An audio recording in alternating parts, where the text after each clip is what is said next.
room, bro? Yeah. Is your mom's room the same size, or is that just is this just how you're? Downstairs, bro. You got the basement?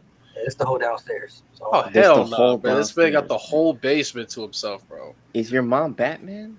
don't need no disturbance, bro. No disturbance. That's bro. Chat, you see his fucking room, bro? This shit is crazy, bro. One second. I see that whole other wall you got to fill with belts, bro. But then you gotta get TNA titles now. That's real. Yeah, bro. Get that world Bro, television. my first wrestling belt, if I ever decide to collect one, I want the old Ring of Honor title, the one Adam Cole, Jay Briscoe held. Like, I want that one. The one Cody Look at this first piece held. of shit I have. I like that better than the new one. Whoa.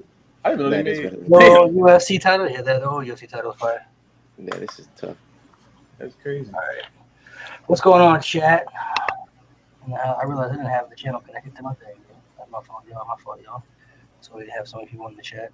Just had to fix that for everybody. Should be good now. So today we're going to be doing some TNA talk, past and present conversations that we're going to be having about TNA wrestling to kind of switch things up on the pod. Shout out to G, Nate, Jade, and Mo. Well, not Mo because we don't like him. So everybody but Mo. Okay, we don't like Mo. Everybody but Mo. Shout out to them for not being here today. You know what I'm saying? They got things Shout going out to on. Mo. We got some guests on here who I'll let introduce themselves, plug in their socials. Two guys who've been on the channel before, but make sure you guys show them some love. Check out their platforms with Loft, and then we'll let Smash go after. All right, what's up with y'all? Life Not Famous, you know what I'm saying? I love TNA talk. TNA was my first love before WWE, you know, so hopefully it's a great conversation. Some great content creators here, and yeah, man, we out here. All right, man. What's up? This is my third time on here now. 2 in a row, actually. My name is James Weezer, or James. Friend of the show, I guess. I got my own channel. I need to upload a TMNT review. I'm on TikTok. I review wrestling stuff and movie stuff. So if you like wrestling movies and sometimes hip hop, come to my channel and my TikTok. And yeah, I got Instagram, James_Weezer24. So yeah. All right. Before we start, Mhm. started this new thing last week that we're going to dive into. This is just TNA related, so everybody knows. This is called One Word Wrestler. So I'm going to name some people who have wrestled in TNA. You're just going to name one word to describe what you think they meant to TNA. So I'll throw out a name. And you don't have to name one word. If there's some type of word you want to use to put into it, like, super impactful or whatever the case may be, you can plug that in there. But these are all just people who have been in TNA. I'm going to name some names, and you just tell me what that person meant. You can say overrated, underrated, too. If you felt like that person didn't really add, contribute, you ain't got to hold back. So be as honest as you want to be. Yeah. So we'll go in order. We'll start with Loft and James and Lewis. So we'll go in order. First person I want to name is Kurt Angle. Peak. In terms of TNA, GOAT, probably. Yeah, everybody say people not gonna like what I have to say, but he's the GOAT. All right, that goes into the next one. What about the phenomenal AJ Styles? Go. The franchise. Cornerstone. Cowboy James Storm. Oh. Pick my mic up for this one. Go ahead. Underrated. Underutilized. Underappreciated. That's real. That's real. Under fucking appreciated. Underpushed. What else? What underappreciated? Underpushed. Underutilized.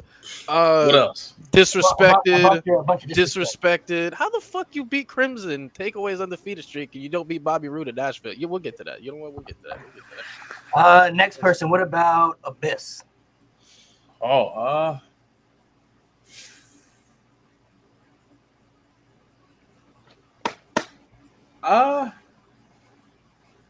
hardcore. Risk taker. Risk taker. My bad for my shitty English. Insane. Yeah. He was Insane. Insane. Insane. How do you not hold the world title? We'll get there. Don't worry. Well, he What did. about technically. The NWA world title for like a cup of fucking coffee. yeah, for about a good episode of SpongeBob? That's what I would say. What about Bobby Roode? This is technically 2 words, but it factor. Peak. In terms of who he was, floor raiser. Okay. Got a couple more I'm gonna name. Samoa Joe. Another one, underrated. Disrespected. Inconsistent booking. That's Yeah, yeah. unfortunately. Pissing me the fuck off. Tapped out to Jeff Jarrett. What about Christian Cage? Oh shit.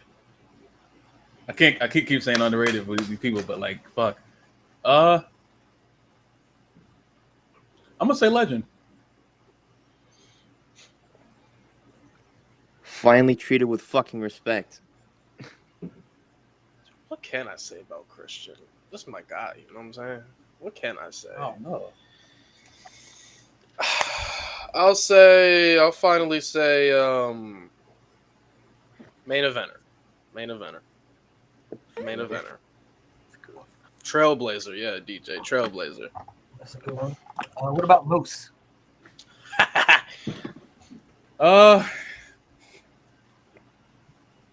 Overrated. I'm sorry, bro. I know. I'm sorry, bro. I ain't fucking with it. I ain't fucking with it, bro. Okay. That's the first overrated we got. Can't do it. Flag bearer. I can't do it, bro. I'm sorry, bro. We come on now. We boys, but I'm sorry. I can't do it. Mount Rushmore. Mount Rushmore? Of what? Don't dive into it. Non-stop. You forget, bro. I've been here through them dark days. Most of y'all just got back. I've been here when Moose was here. I've been here. Trust That's me. fair. That's fair. I've been Moose versus God. Lashley, bro. bro, I've been there when they was wrestling in high school gyms, man. Or I was in there.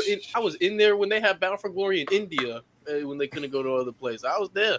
Oh shit. Shout out Rinka King. I got a couple more. What about Josh Alexander?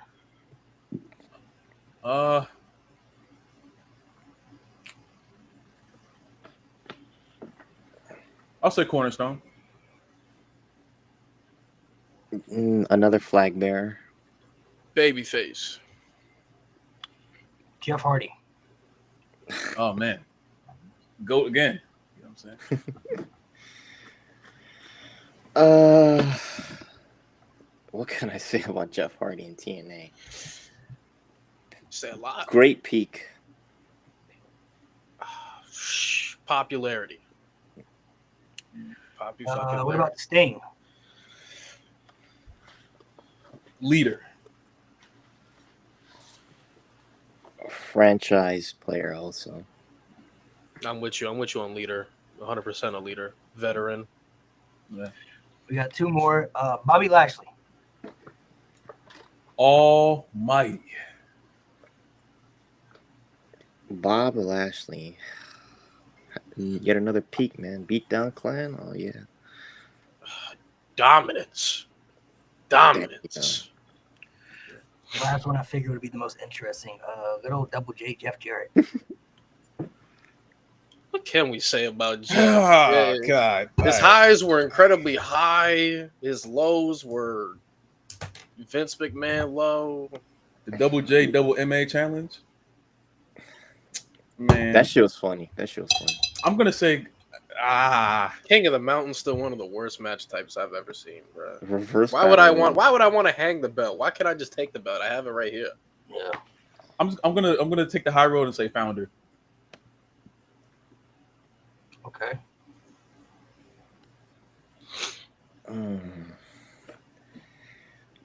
Good in small doses. That's funny.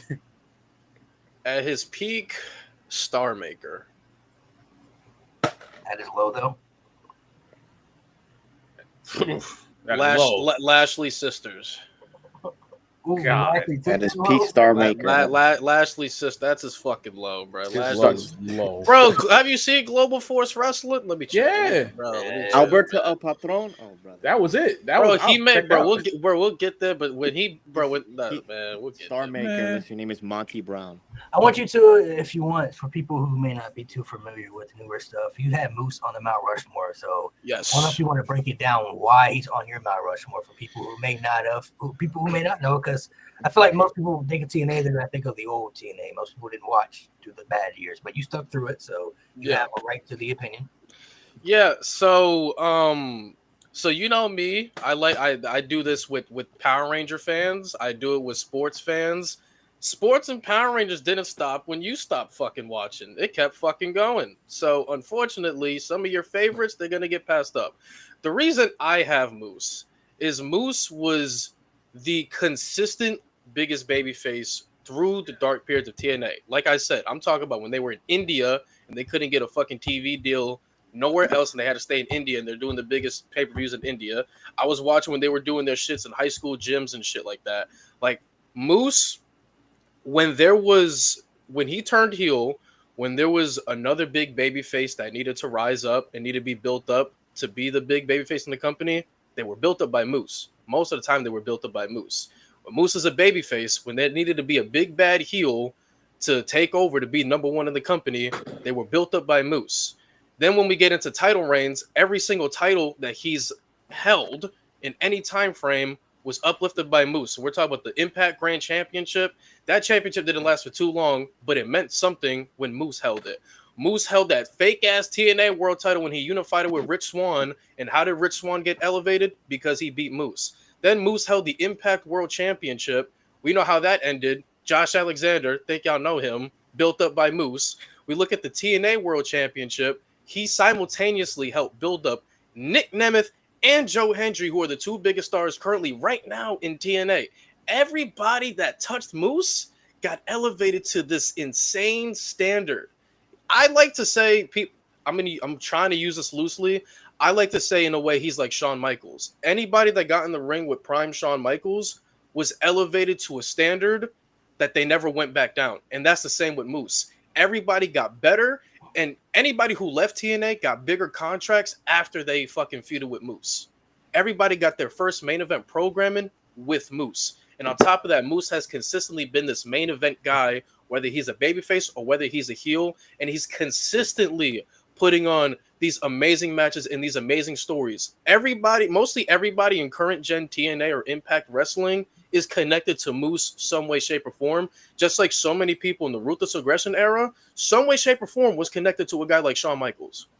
Not saying he's Shawn Michaels level, but Shawn Michaels, in that time frame in the Ruthless Aggression era, whether he had a match, whether he had a story, that was the story you want to see.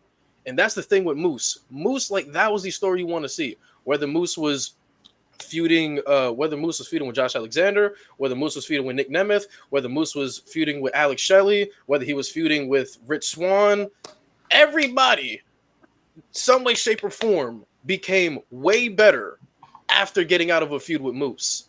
And Moose consistently, and when every single person left after he elevated him, Moose stayed, and he's still consistently building. He just did it with Leon Slater. Mm-hmm. Yeah, I was about to say Leon Slater is another example right now of somebody that 10 years of elevating people and making stars off his back. 10 years of people getting better and leaving the company, and 10 years of consistently doing the same thing. Just saying. You see, I know people will be questioning me. Moose is like Shawn Michaels. Yeah, I didn't listen.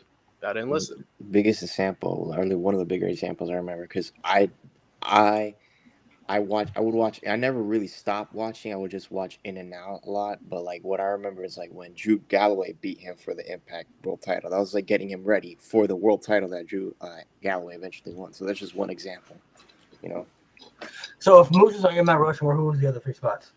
I mean, I've always said this. I think Kurt Angle is the greatest of all time. I think AJ's the face. I have Moose because Moose was the guy that stayed and really dug TNA and Impact at the time period, and I have Gail Kim because she's a TNA knockout. And from our time frame, she was like her and Awesome Kong had like the very, very first feud that people really did care about in TNA when it came to the knockouts. Yeah.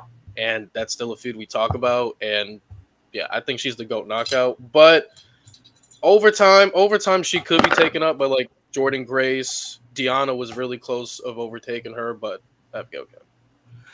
So, Laf, you said Moose was overrated, man. You want to elaborate on that, bro? Yeah, I mean, I think when I first was introduced to him, I understand the appeal. You know what I'm saying? He looks like a star on camera. The theme song is great. Is great. You know what I'm saying?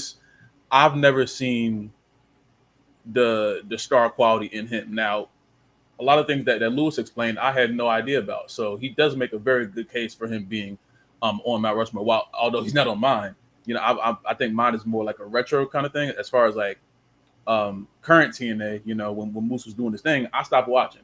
I kicked out. I stopped watching in like what 2015. I think I stopped watching. So during Moose's whole run, I wasn't there. You know what I'm saying? So a lot of stuff. I just came back around, say 2021, too. You know what I'm saying? But I tried to stay,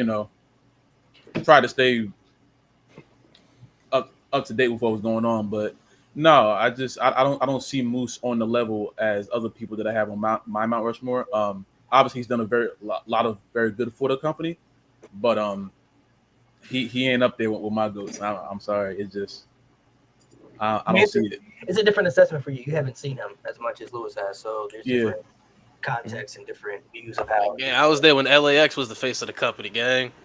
See, last time I thought LAX was like they were there, but they were nowhere close. Yeah, Santana and Ortiz was the face of the company, man. Like I kept watching through them times, man. So we can go back to the beginning of TNA whenever we first started watching. Who was the first wrestler when you started to watch TNA that caught your attention? Because obviously most of us grew up on WWE, but there's other things outside of WWE that maybe some people didn't know about at that time or we weren't familiar with. So who was somebody that maybe wasn't in the WWE that you saw that just caught your attention? Like, oh, I like this person. This guy named Alan Jones. I don't know if you ever heard of him. He's like this redneck guy. He's from like Gainesville, I think. He does like all these cool flips. I don't know if you ever heard of him. AJ Styles, that's the man. You gotta go. Amazing Red, bruh. It's my guy. It's my dream. It's my dream match. Red, on your ass out. It's my dream match. Man. So yeah, the Amazing Red for sure. Okay. For me, it would be Abyss. One of my first matches I watched was Abyss versus AJ Styles. I think it was like Lockdown 2005, and that shit was ridiculous. Abyss had a really cool gimmick with Stevie Richards.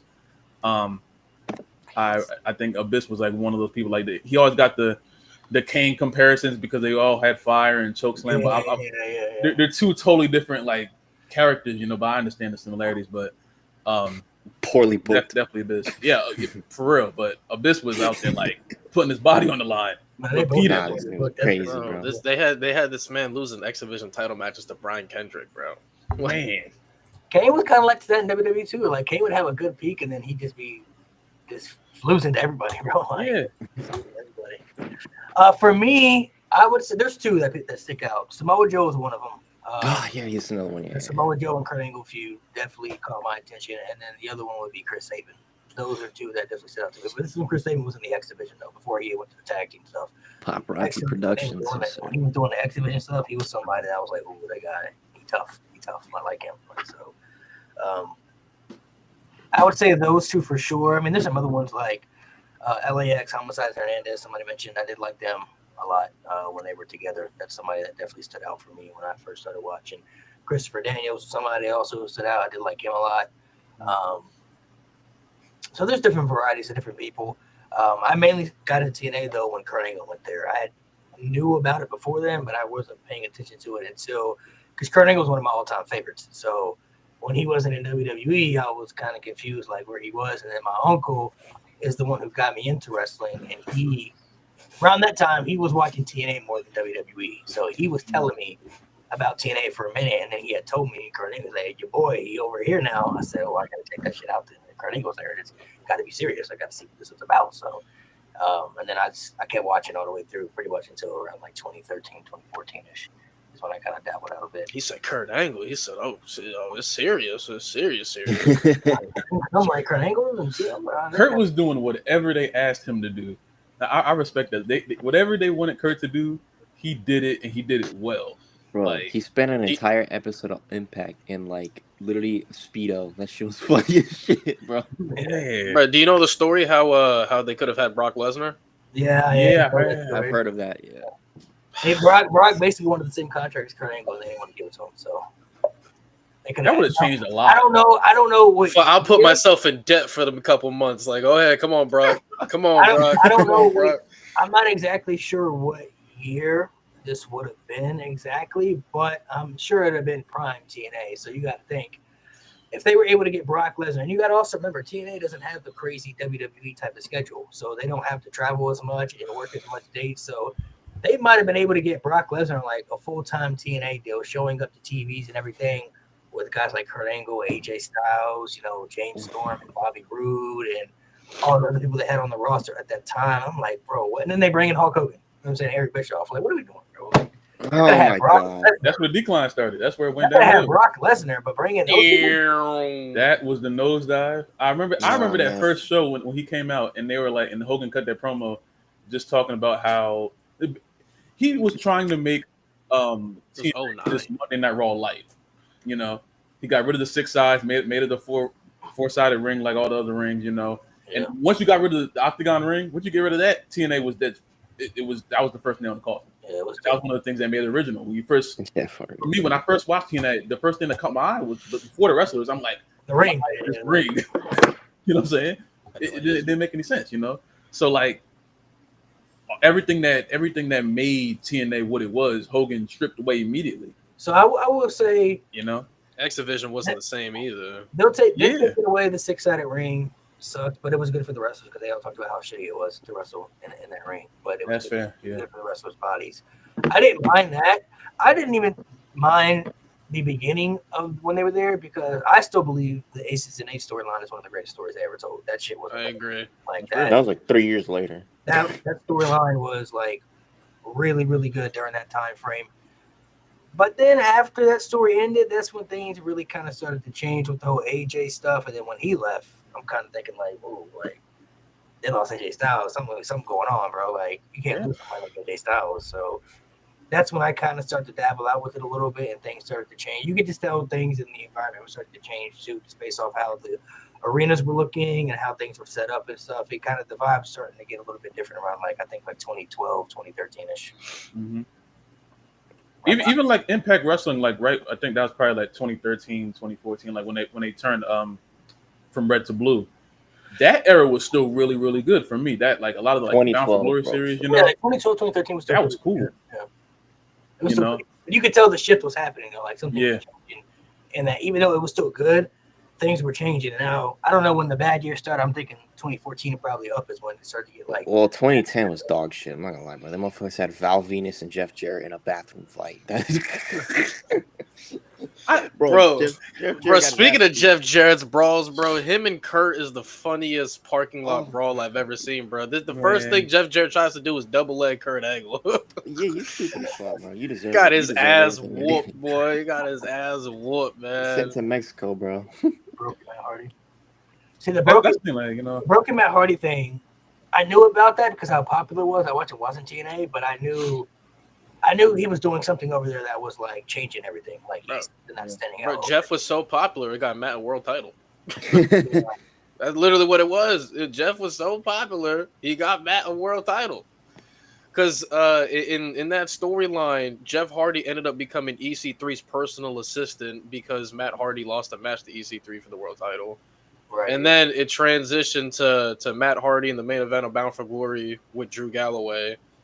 And then people didn't want to see fucking Jeff Hardy being EC3's personal assistant because he's holding up a big-ass EC3 face. He's wearing a suit that's covered in EC3's face. So everybody's like, nah, bro, Matt got to whoop his ass, bro. You got to save Jeff.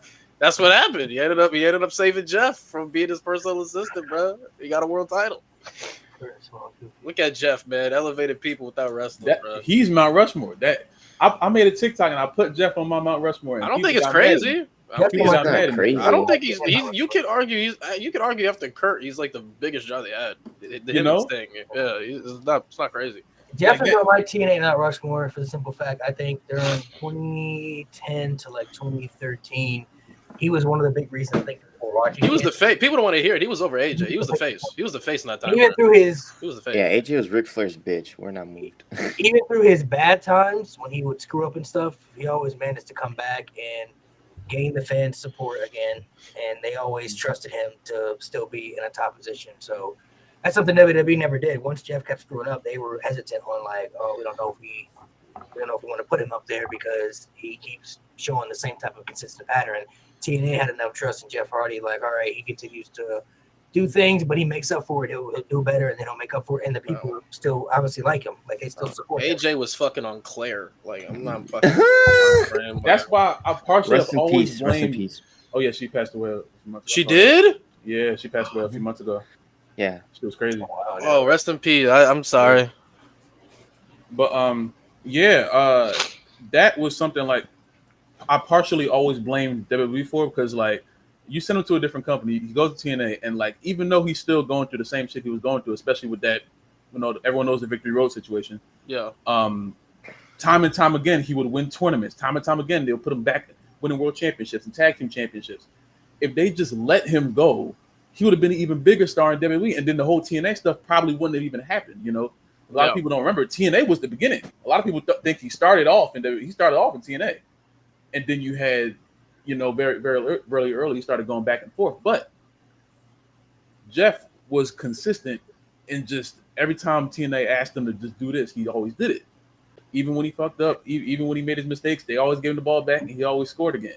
So it's like I really wish that things were different, but at the same time I don't.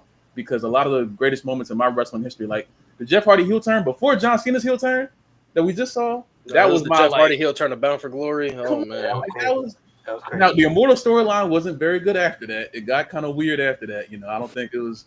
The whole company joined him. Why? yeah, no, It didn't when get good after that, but that peak right there. His feud with Mr. Henderson was good though. They had a great ladder match. they had a really good ladder match. Whenever people say 2008 Jeff Hardy is the best Jeff Hardy, I tend to heavily disagree because I personally think from an overall quality and overall package standpoint, I think 2013 clears it. I'm not gonna lie. Yeah. When that story leading up story leading up to the Bound for Glory series, the Bound for Glory series matches leading up to Bound for Glory, beating Austin Aries in the main event of Bound for Glory, his world title reign when he was beating Bobby Roode, when he got into the feud with Bully Ray, like 2013 overall package standpoint, 2013 is the best Jeff Hardy I've seen in my life. That's definitely his peak for sure. And he was having a lot of good quality matches in that time without stipulations attached to it, without ladder matches, without steel cage matches. Like a lot of people always call Jeff a spot monkey or a risk taker, but I don't think a lot of people have seen his quality in TNA. Like he can actually wrestle, he can actually put on good matches without a stipulation attached to it. It's just because it's WWE and that's what people are more familiar with. They're gonna say that's his biggest peak, so that's what they've seen the most. But 2013 Jeff Hardy is the best version of Jeff we have seen in the wrestling world. He would wrestle in them ugly ass shoes, bro. Y'all remember them ugly ass shoes? Them ugly ass shoes. He wearing baggy ass I pants. can't fault WWE for letting him go because when you have a star like Jeff Hardy, you want to take a risk on, but when they keep showing the same signs of consistent patterns of messing up, it's hard to trust. It's hard to put your trust in somebody like that when you want to label, like if you're going to label that person the face of the company, that's a big spot to be in. Not everybody gets that title. Not everybody gets that, that salute of being worthy of being the face of the entire organization. That comes with a lot of work schedules and a lot of dedication to it. Not everybody can match John Cena on that level when it comes to the work schedule, the dedication, like everything that comes with it. So when Jeff has a pattern of like being somebody who you want to put there, but they keep showing the same signs of making mistakes, it's kind of hard to trust somebody like that when you're, when you have a business. I mean, you have a company that you have to rely on. Like you have to make sure you put the right people in those positions. That's one of the reasons when somebody like the Ultimate Warrior failed, like he Hulk Hogan, but then they realized quickly afterwards this isn't going to work. So they retract back to Hulk Hogan again. You know what I mean? So you have to make sure you put the right people in that position.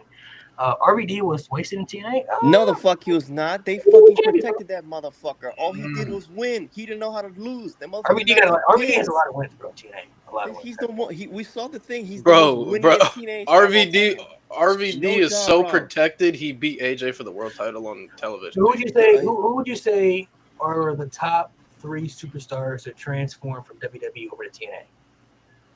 Oh, okay. Like, so did better in TNA, you mean? No, just the people who like may have had a better TNA career or the same amount of good they did in TNA and WWE. Like people who so the first overall for me is Lashley.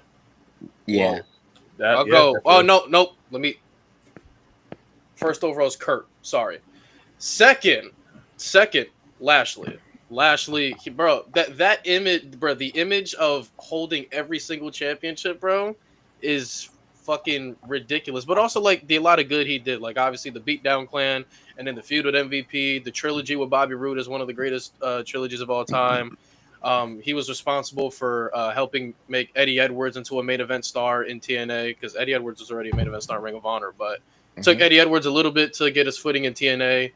That's one of the most shocking title wins I've ever seen. So Lashley has a lot of fucking great. So I'll go Lashley 2. Number 3, who do I want to say for number 3? Let's go. Let's show Mickey James some love. Mickey James some love. Yes, sir. Hardcore. Let's show Hardcore Country, man. Mickey James. When I first realized I was a man. You think Lashley had a better TNA career than the WWE overall? Yes. Yeah. People not gonna like that, but yeah. I mean, you got. But the Almighty Peak was great though. Let me chill though. Almighty Peak was You got to great. think in Ruthless Aggression era, he was only there for 2 years, so we don't really know if he had stayed, what would have happened throughout the time. But the Lashley sisters though, man. TNA never had a Lashley sisters, man. He True. never had a Lana either. Never had a Lana. Christian Cage. Those are Christian good Cage, ones to say. Some people said Christian Cage. Bully Ray is a good one. Bully Ray is a really good one, actually. RVD. Yeah. I was thinking of people that started off at WWE and transitioned over. That's what I was thinking I'd say, I mean, at least for the first 3 years, Ken Anderson. Well, yeah, we all know what his run was supposed to be like. And that Lee fat ass, yeah. Lee, I'm get not good worried at about Mario Lee Kart fat before ass. donating shit. I would say Bully Ray for sure too. I would definitely say Kurt Angle is number 1. Kurt Angle is, I think, the only guy to transform from WWE to TNA to have the most balanced career in both. He was very successful at WWE, super successful in TNA, so he has to be on there. Yeah. I would say Christian as well, just for the simple fact, Christian Cage, I don't think people really looked at him as like somebody who could be a main event guy until he went to TNA. I think people looked at him like he's a mid card guy. This is like his ceiling in WWE. That's how he was being used. When he went to TNA for those couple of years, that's when I think people started to be like, "Whoa, Christian's actually really, really good. He could actually be somebody who could be." Maybe he don't have to be like the top champion, but he could be the world heavyweight champion. You know what I'm saying? Like he could be a main event guy over there. You know, for them, I think that's when people started to look at him in that limelight. And then I would say, to be a little different, I'll say Jeff Hardy too. Gotta throw Jeff Hardy on there. Jeffrey Nero, yeah. Jeff is also somebody who's also had a perfect balance from WWE to TNA, and I think his peak in WWE, he had that in TNA, but better. Yeah, I agree. He was actually the face of TNA. He was putting on better matches in TNA. Damn, a lot of people question you about Hardy on the Mount Rushmore. Man, go in my I should show you some of the comments I got. They were, and it's like, I feel like a lot of people, you know, because like that's my 3. It's like Kurt, you know, Jeff, and then I guess you could throw Bobby in there. You know, it's that third one is interchangeable. But like people tried to argue that Jeff point. Cause I feel like a lot of people just see 2008 and they either didn't watch TNA or they have no idea what happened. Like they don't know, like, oh, maybe the heel turn, but they have no idea what he was doing match to match, story to story. They don't know. So I'm gonna be honest. They just say whatever. They must have not been watching 2008. You're losing on pay-per-view to MVP, brother, in 10-minute matches. Oh my god! Losing most of the time MVP. when people don't know things, they'll just disagree. They won't even like think to ask. They'll just say, "Oh, nah." Hardy's biggest win in 2008 was the end of the year, literally. Like Literally, bro. Like, bro, people in the chat, when I said Moose, they were bringing up Samoa Joe. Like, he's not even better than Samoa Joe. I'm like, y'all not gonna like what I have to. Y'all not gonna like what I have to say. Samoa Joe with the tattoo on his face. They use why is Moose over Samoa Joe in TNA? I just think when I look at Samoa Joe, I feel like his peak. People like to paint that's what his overall career was. When Samoa Joe, when he showed up. He was undefeated for a year, showed up in that Bound for Glory, whooped some ass, was TNA World Champion. That was peak. Then he was inconsistent for over a decade. He was inconsistent for 12, 13 more years. Moose has given me solid consistency. Moose was a better world champion. Moose was a way better X Division champion. In the consistency of matches and the consistency of stories, Samoa Joe didn't have that consistency. That's not his fault. But they didn't book him with that consistency after his peak, after the Angle feud or whatever. Like, he was never the same after that. I feel like people look at somebody's peak and think they were like that their entire career. They weren't. Samoa Joe was booked against Austin Aries in a career versus career match. I think also too when you, this is what I think people misconstrue. When you're saying that Moose is better than Samoa Joe, I think people assume that you're saying he's a better talent, he's a better wrestler, he's a better promo. No, that's not what he's saying though. He's just saying Moose has his peak better. He just had a better peak, which is not crazy to say. Like, he's not saying Moose is a better wrestler. He's not a better promo guy. He's just saying that Moose had a higher peak. Samoa Joe was just inconsistent throughout years with his peak. People must not know how I do my rankings. Your peak is cool, but I value how long you've been doing that peak for. Samoa Joe's peak, 2 years max. 2 years of that level max. Moose at this level, Moose at this level, like when he got to this level, so he turned heel roughly around, I want to say 2018 to all the way to 2025. That's 18, 19, 20, 21, 22, 23, 24, 25. That is 7 years of giving me consistent eliteness of elite matches, elite stories, elite title reigns, elite elevation of titles and people around you. Like, that is 7 years compared to two. Yeah. Like Samoa Joe's out here losing a low key in 2013. Like, he was getting kidnapped by ninjas. Like, getting tapped out by Jeff Jarrett. He was fucking DJ said, if we're talking peak, 05, 08, Joe is above Moose, but if we're talking career, then I have Moose above Joe. You see, even in 08, like, Samoa Joe was losing to Washed Amazing Red on the TV taping. I feel like they never kind of knew what to do with a lot of Samoa Joe. Like, they were kind of revamp him. He had a little face paint thing on at one point where he was kind of like, an assassin, which is kind of cool. But then it was like, then he joined the Main Event Mafia. Samoa Joe is underutilized in every company he's been to, like, except like on the Indies. Ring of Honor, NXT, and AEW. Yeah. NXT and Ring of Honor are the only two. Well, I can't say AEW. You see, people. I hate when people do that. He had less competition. Oh my god. I bet you got Jordan as the GOAT, right? Okay. I bet you got Jordan as the GOAT, right? We're talking who had less competition, Moose. Yeah. Who can't control the era that he wrestled. But again, that's objectively not true. He wrestled in an era that had Lashley, that still had James Storm, that had Eddie Edwards, that had Sami Callihan, that had Brian Cage, that had Rich Swann. Like, just because you don't like them, don't mean they're not competition. These are all insane. Rich Swann got put in the main event scene immediately because he was cruiserweight champion in WWE. Yeah, like, bro, if you had a WWE rub, do you know how much harder, especially in that time frame when Impact got their hands on anybody related to WWE, how much harder it would have been for you?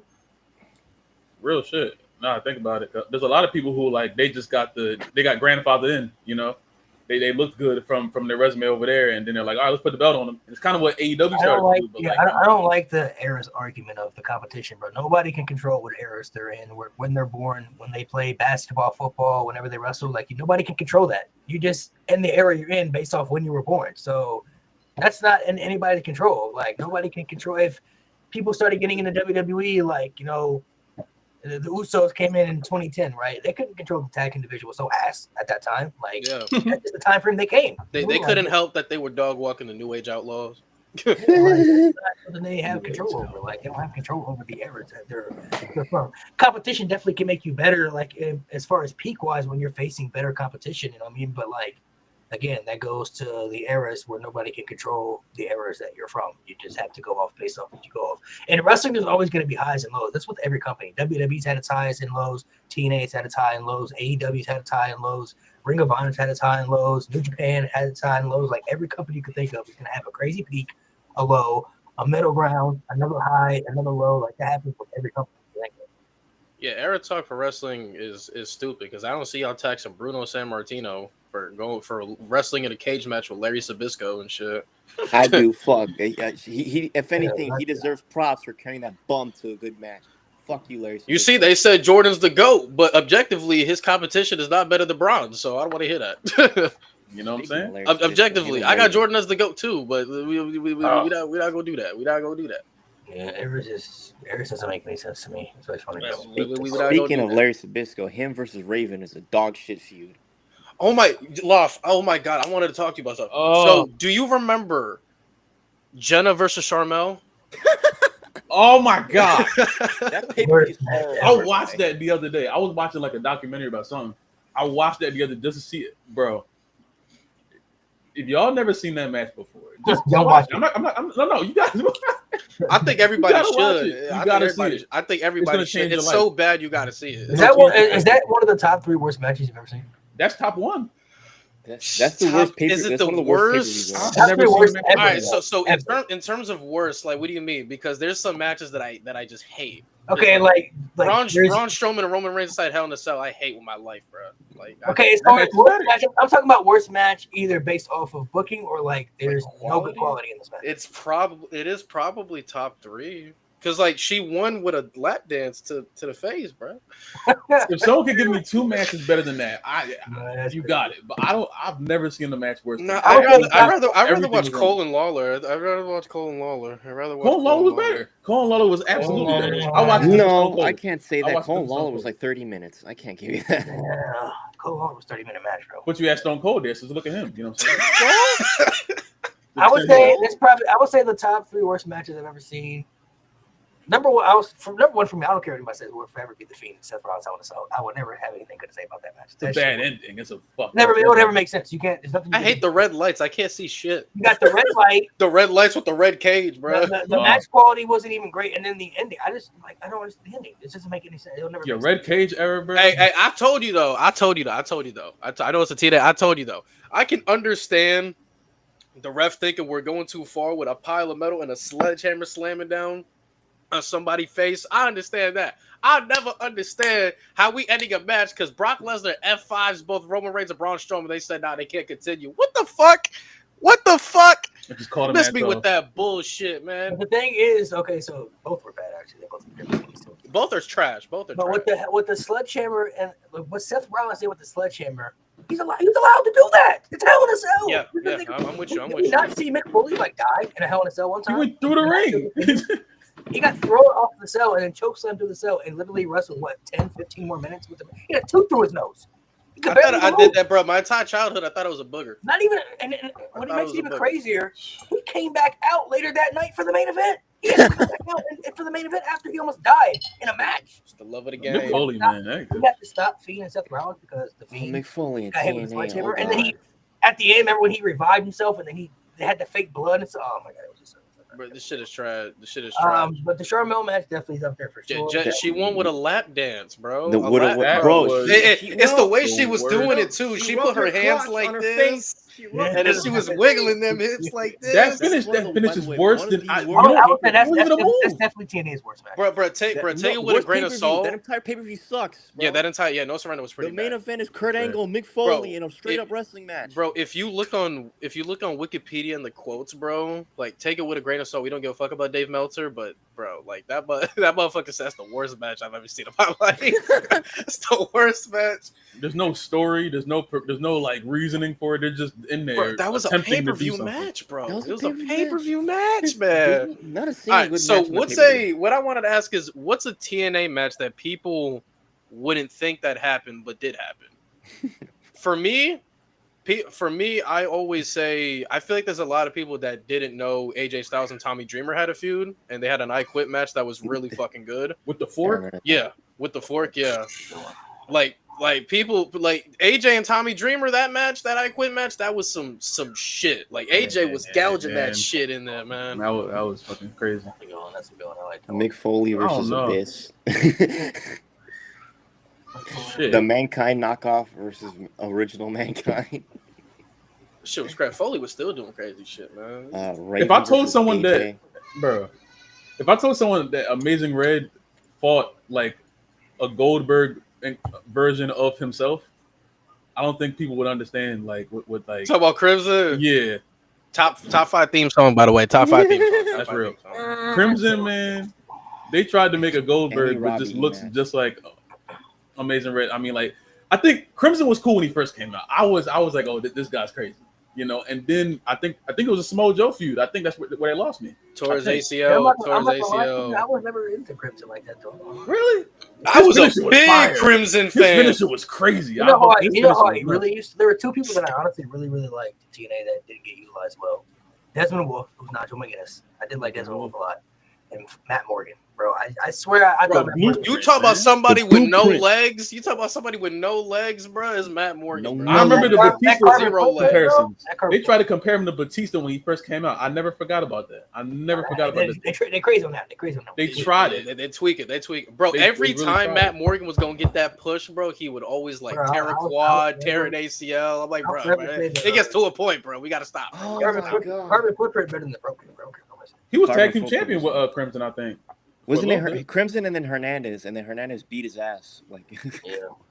I'm going to try to push Hernandez, and I was with it. Hernandez was that dude. I'm they tried to surprised push he him had a big little super mechs never being champ. That's like still bit. He was crazy. close a few times.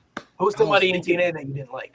Somebody you didn't care. Oh fuck me. Orlando Jordan. Yeah. Fuck you, Orlando Yo, Jordan. respect Orlando Jordan. Respect Hell Orlando no, Jordan. he Orlando rubbed lotion on Jordan. himself. Fuck out of here. Orlando I mean, Jordan. Oh, Rob Terry. He was also. crazy. Fuck Rob that I Terry. didn't care for. I would say Oh. for me, somebody that I probably never really cared for. I'm not gonna lie to you, bro. It might be Crimson. I'm not gonna Bro, lie. you tripping, Oh my man. God. Come Like, on, you dog. Crimson tape, I bro. was like, he cool. He there. You know, he's there. Rob Terry, bro. Who Trash. didn't? Robbie T? Boo-boo. Big Robbie Rob T was Terry was crazy. horrible. Now, Robbie E though. Oh, my God. No, Robbie E was Robbie like E was that. Robbie E also was like fire. that. Robbie E, oh my God. Rockstar. I hate Rockstar Spud. I hate Hey, Every- relax. every man. iteration of him. I hate Relax. that guy. Bro, I his hate feud him. with EC3 is fucking amazing, man. He's on my 5 wrestlers that I just hate forever. He's on that. He's Oh on my that God, 5. bro, DJ relax. Zima I Who hate did that it? guy. Oh, DJ, somebody said- DJ, you somebody didn't said care about Kaz? Kaz? Yeah, you tripping. Oh, now. what? Sanjay Kaz? Dutt? No, you're a bot. Kaz is a Sanjay cornerstone. Dutt? You didn't care about Sanjay You Dutt? care about That's Sanjay right. Dutt? Sanjay Is Dutt. that okay? But Kaz was tough. Yo, Sanjay I- Dutt and Cash still Jay going now, Lethal, too. bro. Greatest feud of all time over Soul Cal Val. All right, this Shout out to what I- Cal Val, This is too. what Wow. I'll say, bro. Like comparing both of them, bro. I was not a big Shelly guy. I was always Saban, bro. Shelly was tough. I was always a Saban guy, bro. No, I'm always saying God. Like Saban. I was always a Saban guy. Saban's my guy, bro. Like Who was the one with the camera and Paparazzi Productions? Was it Shelly or Saban? That came out to I the don't ring know. with the camera. It was one of them. was it Shelly? It might have been Shelly. I think that's the one I like. I like because he came with the camera. I remember that shit. I remember to give Chris. Oh no, Saban that the was World Saban. Title That was feud. Saban. That That was was Saban. Saban, That was okay. Saban. Yeah, that was Saban. Oh, Chris shit. Saban. I love Chris, bro. I love Chris Saban, bro. I love Chris Saban. Hey man, shout out to those early NWA TNA guys, man. Shout out Sonny Siaki. Shout out Michael Shane. Shout out Mr. Cab Driver Slam. Bro, himself, you didn't David like Young. Kaz, bro. Kaz was tough. See, even How do you Moses not know like that. Kaz, You know what I'm bro? saying? What the Rockstar fuck? Spud, Bro, man. not liking Kaz is crazy. I do want to say real quick.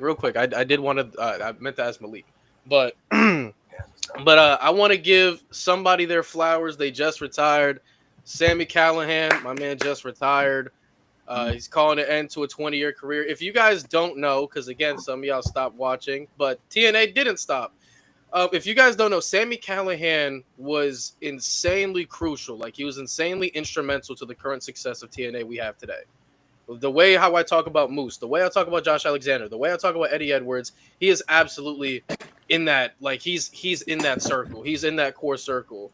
When we talk about feuds in a very dark time period, like Sammy Callahan came into TNA in a very, very, very bad time period, and he made an immediate impact. Like I said, LAX was the faces of the companies with the tag team championships. Like they were booked in the main event scene like crazy. Sammy Callahan comes in with Dave Christ and Jake Chris, OVE, Ohio versus everything. That kicked off one of the greatest tag team feuds I've ever seen in Impact history. That doesn't get the fucking shot and adrenaline in there without Sammy Callahan. Then when we look at Eddie Edwards leveled up even further in TNA because of the feud with Sammy Callahan. That accidental baseball bat spot, they turned that into an angle, and it turned into a crazy-ass blood feud. Then we look at Sammy Callahan elevating himself to become an Impact World Champion. He beat Brian Cage in a steel cage. He beat Brian Cage in a steel Remember cage. that. We often talk about Tessa Blanchard being the first ever TNA women's world champion of all time. She's the first ever woman to hold the title. She doesn't get there without Sami Callihan, because before she even beat Sami Callihan for that title, she already had a feud prior with Sami Callihan because she wanted to prove that she can hang with the dudes, and Sami Callihan was the standard. And without that feud, without that prior feud, Tessa doesn't get that world title without Sami Callihan. And on top of that, Sami Callihan was put in big matches. Like, he faced Kenny Omega at Slammiversary. That showed you how much they valued Sami Callihan. I know Sami Callihan was dealing with some health issues and shit over time, but without Sami Callihan, without his character work, his storytelling ability, the matches that he was putting on, Sami Callihan, like without him, TNA really doesn't reach the heights that it did. He truly carried his part. He truly pushed the company forward when they needed him to. And I just want to give him his flowers, because I feel like he's going to be a guy that people aren't going to give him his flowers and they don't know too much about, because he did show up in a time period where everybody stopped watching.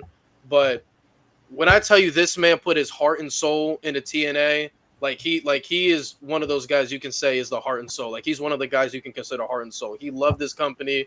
He did everything he could. So shout out to a great retirement. Thank you for putting over Mike Santana. I'm Puerto Rican, I'm biased. But thank you so much. You were amazing. You kept so many people watching. And happy retirement, brother. Happy retirement. Yeah, he's still pretty young, too. He's only 38, 39, so 37, something like that. So he probably got a lot of injuries, like they're dealing with, stuff like that. Wrestling is a very physical aspect of the sport. So shout out to Sami Callihan. Yeah, I remember when he was Solomon Crow in NXT. Yeah, I'm gonna say he was in NXT. That was him? Yeah, that was him. Fuck. That Wow. that dumbass finisher, that slingshot headbutt, bro. Hell no. He wasn't in TNA too long though. He left. He was in NXT too long. Yeah. He got smoked by Kevin Owens and then he left. Yeah. Let's dive into the. We gotta show some love to the TNA knockout. So Yeah. before WWE had the Divas era and everything, I think a lot of people who may not have saw TNA during this time of some of what the women were doing, like Awesome Kong, like Mickie James, like Gail Kim, the Beautiful People, Daphne, some of these people who were taking really big bumps, with some of the guys, or having feuds, that were just as big as the men's feuds, or feuds that were actually interesting. Victoria, when she went over there, like, I think the Gail Kim and Awesome Kong matches, like the matches they were having around that time in the mid 2000s, that really kind of was like showing a little bit of a spark of the women's revolution that went over to WWE later in the years. But that right there, showed signs that, like, if you use the women in a certain way, they don't have to be sex appeal. They don't have to be the bra and panty matches, the lingerie pillow fights. Like, they don't have to be of this aspect of what they need to be for a targeted audience. They can put on some banger matches, some even better than the men. They could have some good stories, some even better than the men if they were used that way. So the TNA Knockouts division, I feel like, was kind of really a big spark to the catalyst of what the women's revolution started to be. Yeah. Once the NXT Black and Gold era happened. I think the matches that we see currently with women today, like Hell in a Cell matches, street fights, or whatever. I remember Tara and Daphne in like 2009-ish having a first blood match where Tara smacked Daphne over the head with a toolbox. Like they was really, the knockouts were heavily transcendent into what women's wrestling is, and it's a shame that most people don't know that. But they were out, like Daphne was out here taking bumps and monster ball matches through barbed wire tables, like in like 2005, 2006. Well, she had to retire. Yeah, concussions. 2009, yeah. Like so many women need their flowers. I don't know if you guys saw her Dark Side of the Ring episode, bro. It's super sad, man. I haven't. Yeah, very depressing. Super sad. How bad was it? It's super sad, bro. Like, she dealt with a lot of depression, bipolar disorder, and then of course wrestling, having the concussion on top of that led to her, suicide and everything like years later. But mentally though, like, she just mentally just was not in a good space, bro. Did you see her live? The night Never she saw went it. live before? Never saw it, Bro. Never saw it. Like, she had every woman's wrestler in there trying to reach out to her or whatever, and she just wasn't picking up. Yeah, never saw it. I don't want to watch that. I never saw it. I know the story of it, but the Dark Side of the Ring episode, it's a good episode. Goes back to her time in WCW, her character portrayal. I think also like the characters like Daphne, Victoria, Mickie James. those were characters to me that stood out because they obviously were in a different time frame of women's wrestling, but they were able to stand out where they didn't feel like divas or TNA knockouts. They felt like they were actually a piece of the product that you could watch and sink your teeth into and felt important. Like it didn't feel like it was a sex appeal thing. It didn't feel like, a Trish and Lita, who were great during their time. Don't get me wrong. They obviously elevated stuff and they were revolutionary and they were important to the eras they were from. But playing that psychotic type character, it kind of made them stand out with their character, even if they didn't have time to do the type of matches that some of the guys were having. Their characters were always intriguing enough to where, like, you wanted to see them. I wanted to see what they were going to do. I wanted to see what this person was going to do. Yeah. Daphne was one of those characters where she kind of really played that psycho character very well, where she kind of made herself stand out on the roster to be able to be a part of something like the Mick Foley and Abyss match. Mick Foley talked about in the Dark Side of the Ring episode how he wanted her to be a part of something like that because she was somebody that stood out. Like, she stands out. She makes sense to be a part of the story. We could use her for something like that. So it's unfortunate that the whole accident happened with her head injury and everything. But, wrestling is wrestling. Things happen. But the beautiful people in Awesome Kong, like Gail Kim, shout out to them. Shout out Angelina Love, yeah. Tara, Mickey James as well over the years, things they Velvet did Sky. wrestling. And then, of course, people later like Jordan Grace, who came along later, and Deonna Purrazzo, who came along in the later years and Tasha Steelz, helped rebrand that stuff. Masha Slamma bitch. Masha Slamma bitch is another one. Masha Slamma bitch. Masha Bro. Slamma bitch. Yeah, y'all remember that? Y'all remember that Velvet Sky and Winter storyline over Angelina my Love? That man? was a very good shit. When she was like when she was the Angelina Love mind control shit. Yeah. I She enjoyed mind that. controlled her. There was a time period where the knockouts were a lot better than the divas were. Easily. It was like Easily. it was Not wild. close. It was That's a low wild. bar, gang. That's Bro, the time. Terrence I feel Rowan like and a Gail lot of Kim were people- putting on classics. A lot of people like look at the divas era and they're like, obviously we know how bad it was, like work rate wise, but I feel like The even going back to, revisionist like, history of yeah, it. they're Oh, like, my God. the divas are they'll just say they'll go back to Trish and Lita and they'll just keep it there. Oh no. Talk about the other stuff. Hold on, gang. Hold on. The Let me knockouts show you something, bro. Hold You feel me? on. I think somebody on Twitter, gang. Hold on. Let me see if I can find it. I wish I bookmarked it, bro. Somebody was like, oh, like, I can't believe WWE got rid of Eva Marie after she had a great match with her with Alexa Bliss. I was like, what match was it? What match did y'all watch? That 3-minute bullshit. Hold on. Let me see. Let me That's see if I She can. had a good match in her whole life. Let me see. Let me try to find it, Bro, bro. she couldn't even have a good match in 2K. What are we doing? All right. So it started off like this. It says every WWE title Eva Marie has won a thread, and then they put in the comments with a video. Although she didn't win any championships in her WWE career, she did have an amazing match with one of the best, Alexa Bliss. And it's the SummerSlam match. Hell She was no. ass. Bro, they be using that word. When Eva had pink hair, Yeah, It was 2021. 3 minutes. that match was terrible though. It was 3 fucking minutes. that's Why what they was that- said, gang. That's what Oh, they Lord, said, bro. They said she had an amazing match with Alexa Bliss, Oh. bro. You can't even have a You good know- match in 2K. Yeah, bro, that's the Like, revisionist history we talking about. That's the revisionist history we talking. That shit was ass. Yeah, I don't bro. compare it to the knockouts division. Bro, if not for, and I realized this around like 2.0 time for NXT. If not for the beautiful people, I don't think we have Toxic Attraction. I don't think we have what they Yeah. are now, Fatal Influence. Yeah, That to me, every time I see it, like Mandy, Gigi, and JC, all I saw was Velvet, Angelina, and Lacey, and Madison Rain. Taylor Wilde. Ooh, Taylor Wilde. She was working at a damn Taylor sunglasses but poor girl. motherfucking Wild, man. They had Oh a my few in there God. that, like, even, and I didn't know much about. Obviously, Karma didn't work out in the WWE, which I wish it did. I really wish it did. Shout out to her. She But, would kill in today's era, bro. bro, She would be a fucking monster, gang. and that's Awesome Kong was like that Awesome Kong and Gail Kim shit. That's one of those feuds that, like, you have to put up there. Every time top 10 like women's feuds, just off of wrestling alone. You know what I'm saying? And even Gail Kim was like, she was always someone who was really, really good in the Divas era, but she never got the opportunity because they always prioritized other people, like, and other people we love. We love Kelly, Maurice and Mickey, all the people that were there at that time. But Gail Kim was like really showing how much better she was than all of them. And she I wrestled There's a lot of 3-minute matches. people- I there's a feel lot like of people the back in Divas that era was a lot more girly, while the knockouts, they were in the trenches. Like, Yeah, they was scrapping in that shit, boy. They were having mixed tag team matches. I think it was like Daphne and Abyss versus like somebody I watched it a few months Gang, ago. the Knockouts Dr. division was so Stevie. impactful. We had Eric Young be tag champs with ODB. The Knockouts. Yo, Knockouts shout out tag- ODB was crazy. Oh Yeah. my god. Yo, ODB didn't give a fuck, yo. Where's Shit ODB came- at? I ain't coming see out ODB with in the I don't know how liquor, long. bruh. Man, Her dress would always be up every match. Always pulling that shit down. ODB was crazy, bro. Bro, shout out ODB, bro. Hey ODB man, was tough, bro. shout out ODB. legend Lacey Von Erich, bro. Fucking I will say legend. though, the love original her. Knockouts title is beautiful. That white strap with that Yeah. design that's one of the most beautiful titles I've seen for a while. You know what I hate, bro? I hated this the same way I hated like the way certain like let me say a way to say this. Madison Rain had a gimmick where she had like a loaded glove every week.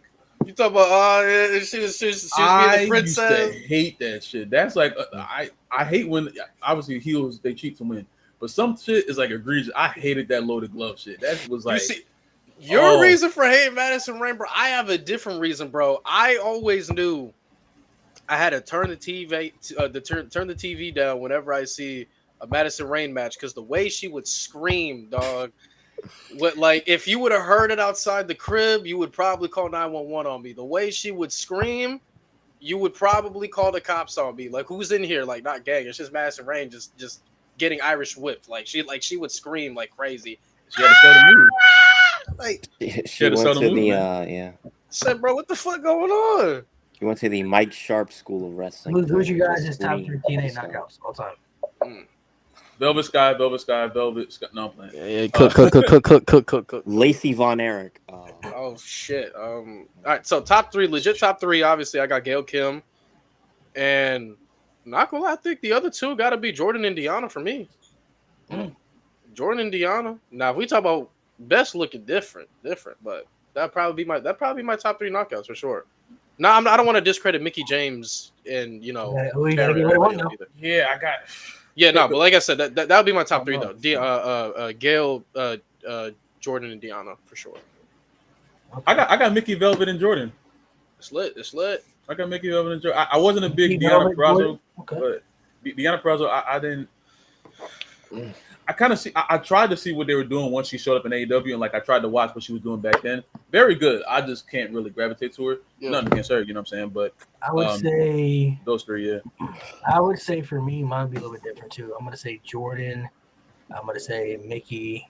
And I'm gonna say Awesome Kong for me. She was somebody that stood out to me, bro. I put her on there because like when I saw her for the first time, I'm like, nah, she's different. She's Like, scary, gang. Yeah. That's who I think. That's who I think. Old girl and LFG remind me of. Like she reminds me of like a modern Awesome Kong because like Who, we Bailey? don't. Yeah. Like we don't see like. I don't want to be rude, Chad. I'm rude, but I don't want to be. But we don't usually see like women with like insane like Jay Cargill physique. I want to say that Jay Cargill physique that like really dominate like that. We usually don't see that. And like she Awesome really. Kong had an opposing threat. She Yeah, could fight. she looked like an opposing threat. Like she could She beat could some of these move. guys. Yeah, like she could beat some of these guys, yo. She could have had some matches with some of the guys back then, like like China was, and I would have believed like, Yeah. Mhm. Bro, if she went in there with Rey Mysterio, I believe she gonna whoop that ass. I wanted her to when she had their. I wanted her to show up so bad. When she had that Rumble appearance, I wanted Karma to be so good, bro. I was so they were about to do a Bella Twins feud, and I hated the Bella Twins at that point. Oh, she wanted was her- pregnant. Oh man, thank God. Oh, Pregnancy my saved God. us. Pregnancy saved us. No, I think she stopped because unfortunately she had a miscarriage, so she stopped, and like that was it. That was the last I heard of her. So it was another really unfortunate story about her, you know. Fuck, dude. It's just- That's fucking trash. That was the last I heard of her, and I don't know if she wrestles now, but that was that shit. No, she No, went she's back retired. to TNA. She Yeah. retired. But she would kill. Like imagine like Awesome Kong and like the Mae Young Classic. Like boy, Fire. the amount of matches she would have, yo. Like she was always another good one. That's like great with working with smaller people. Like she know how to work with smaller people. Go ahead, Sebastian. What you got? My top 3 for knockouts would probably be Gail, Jordan Grace, and then also Awesome Kong. That's probably she did a lot. She's very influential, and you know, shout out to her. She punched Bubba the Love Sponge in the face for real. So shout out to her.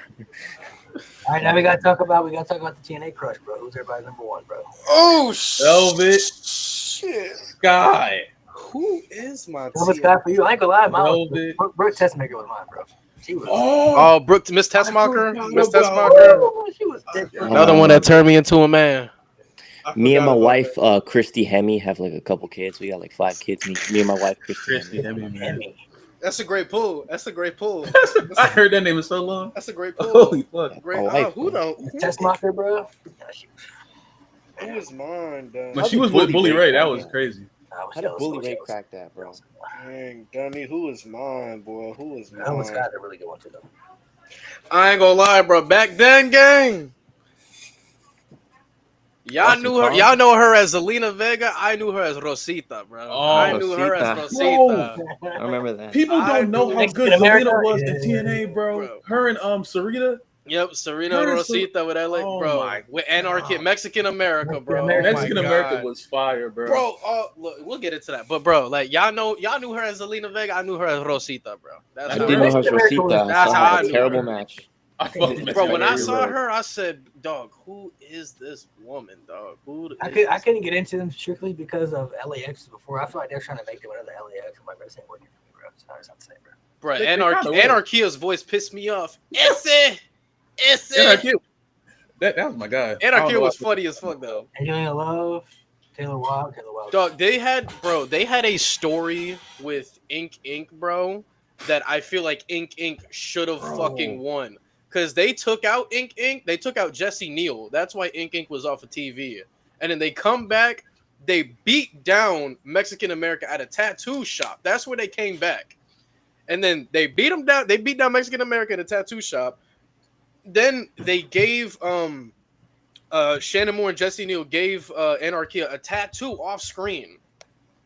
And we never ever got a payoff for what the tattoo was. They had a match at Bound for Glory, which I feel like they should have won, and that's where they should have unveiled the tattoo. They lost that match and they never recovered. But bro, I wanted to see the tattoo. I wanted it because they made it an angle that like it was so embarrassing. Like they made Anarchia wear these like big ass pants so it don't show. Mhm.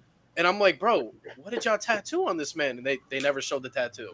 So who was everybody's first overall crush in wrestling? Like your first AJ Lee. time you laid eyes on somebody, he was like, yeah.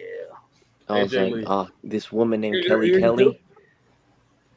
One at a time, so loud. Who'd you say? AJ Lee.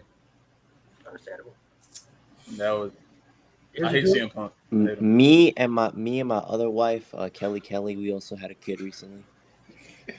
Kelly. Kelly was really good for her time too. I feel like a lot of people don't give her. And credit. look, I bro, think she was really the good. only main reason people from my era was watching ECW was because of that expose, bro. Actually, yeah, Kelly expose yeah. Oh God. For me, it was these two girls named Nikki and Brie. I don't know if y'all ever heard of them.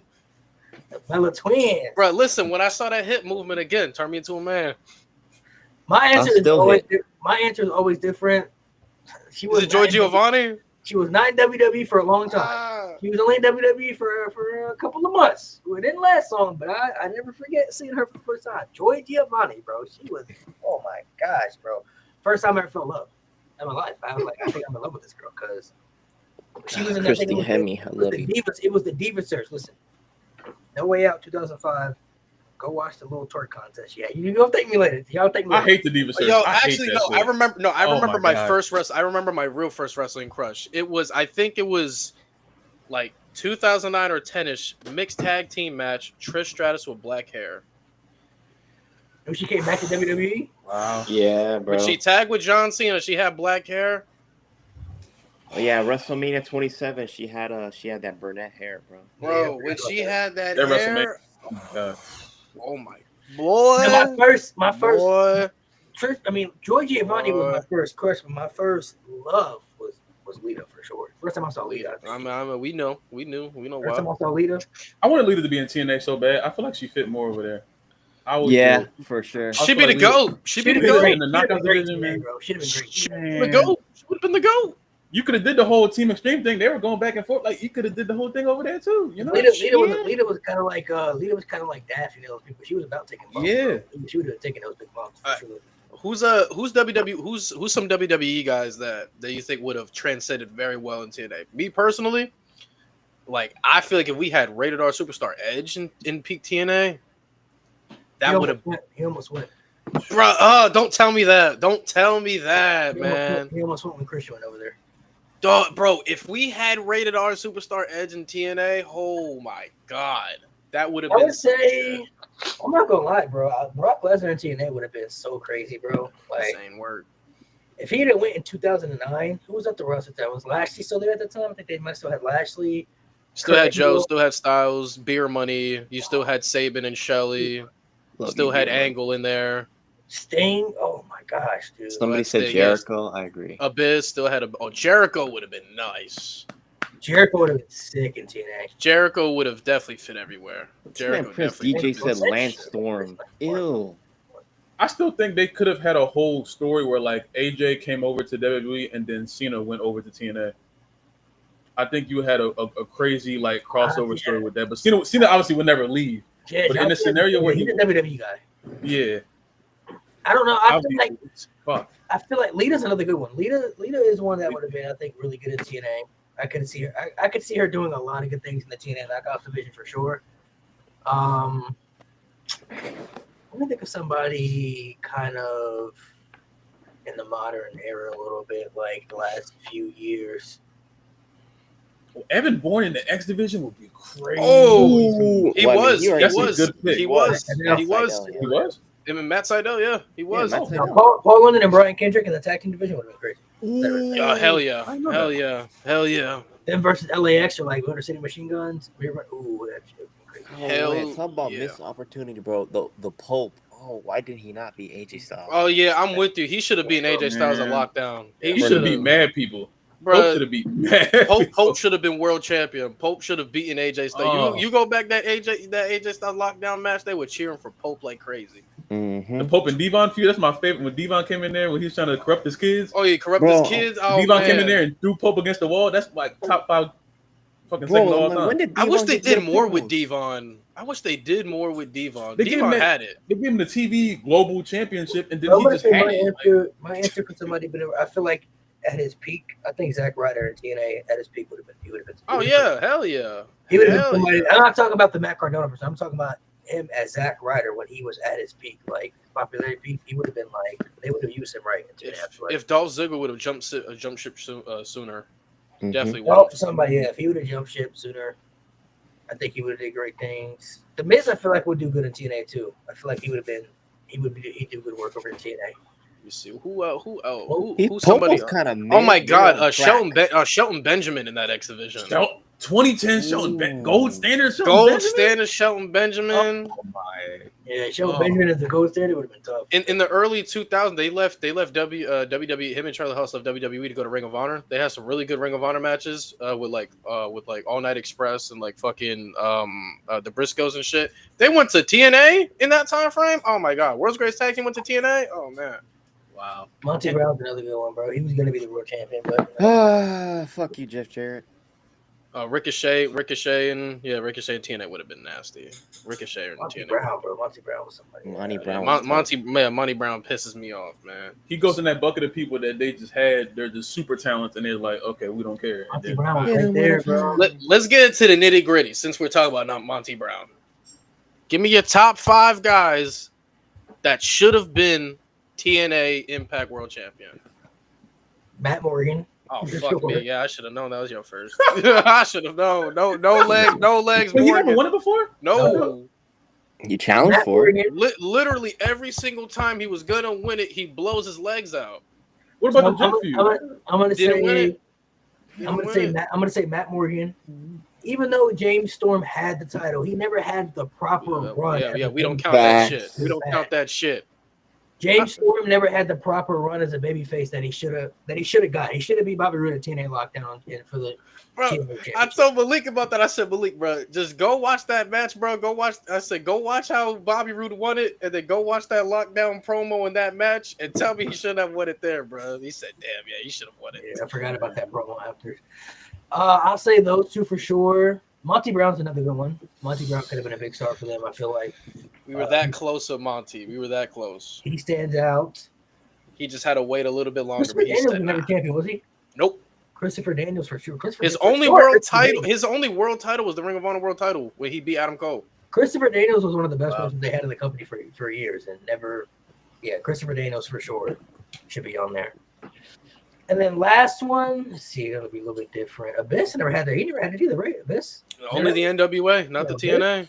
Come Yeah. on, bro. He couldn't give my guy this one world championship ring. Not one. Can't have him. Come on, bro. In like 2006, 7, yeah, definitely Yeah, he could have been in. champion. I'll say those 5.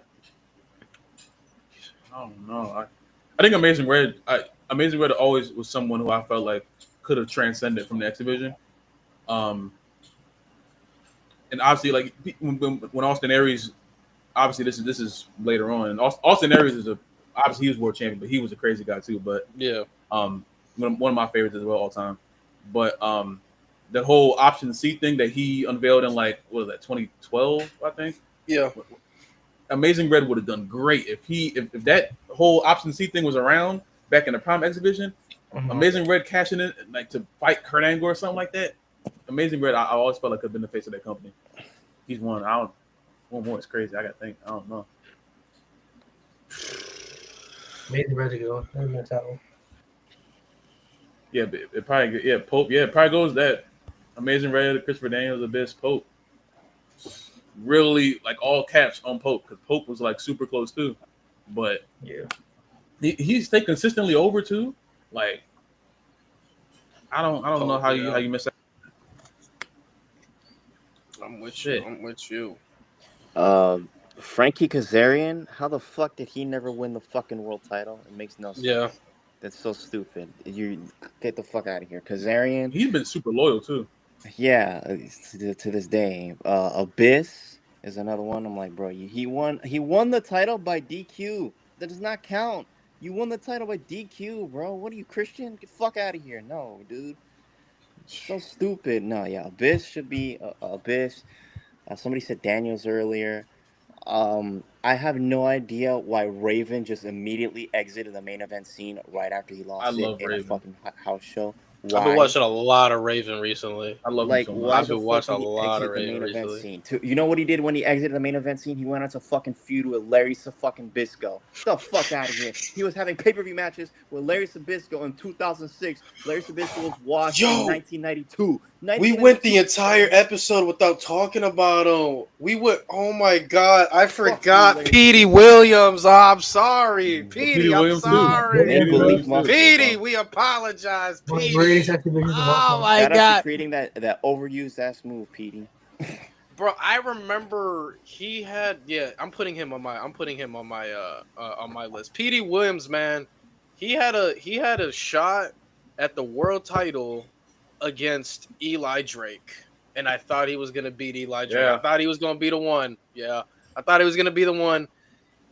He didn't do it. How the fuck y'all consider Alberto El Patron to beat fucking Lashley, but Petey Williams is just like, nah, we don't do that. We don't do that shit here. All right, but yeah, no, I'm gonna go with guys that I know legit had a shot. So, like I said, I'll go Petey Williams. Definitely go Kaz Daniels. Number 4 and 5.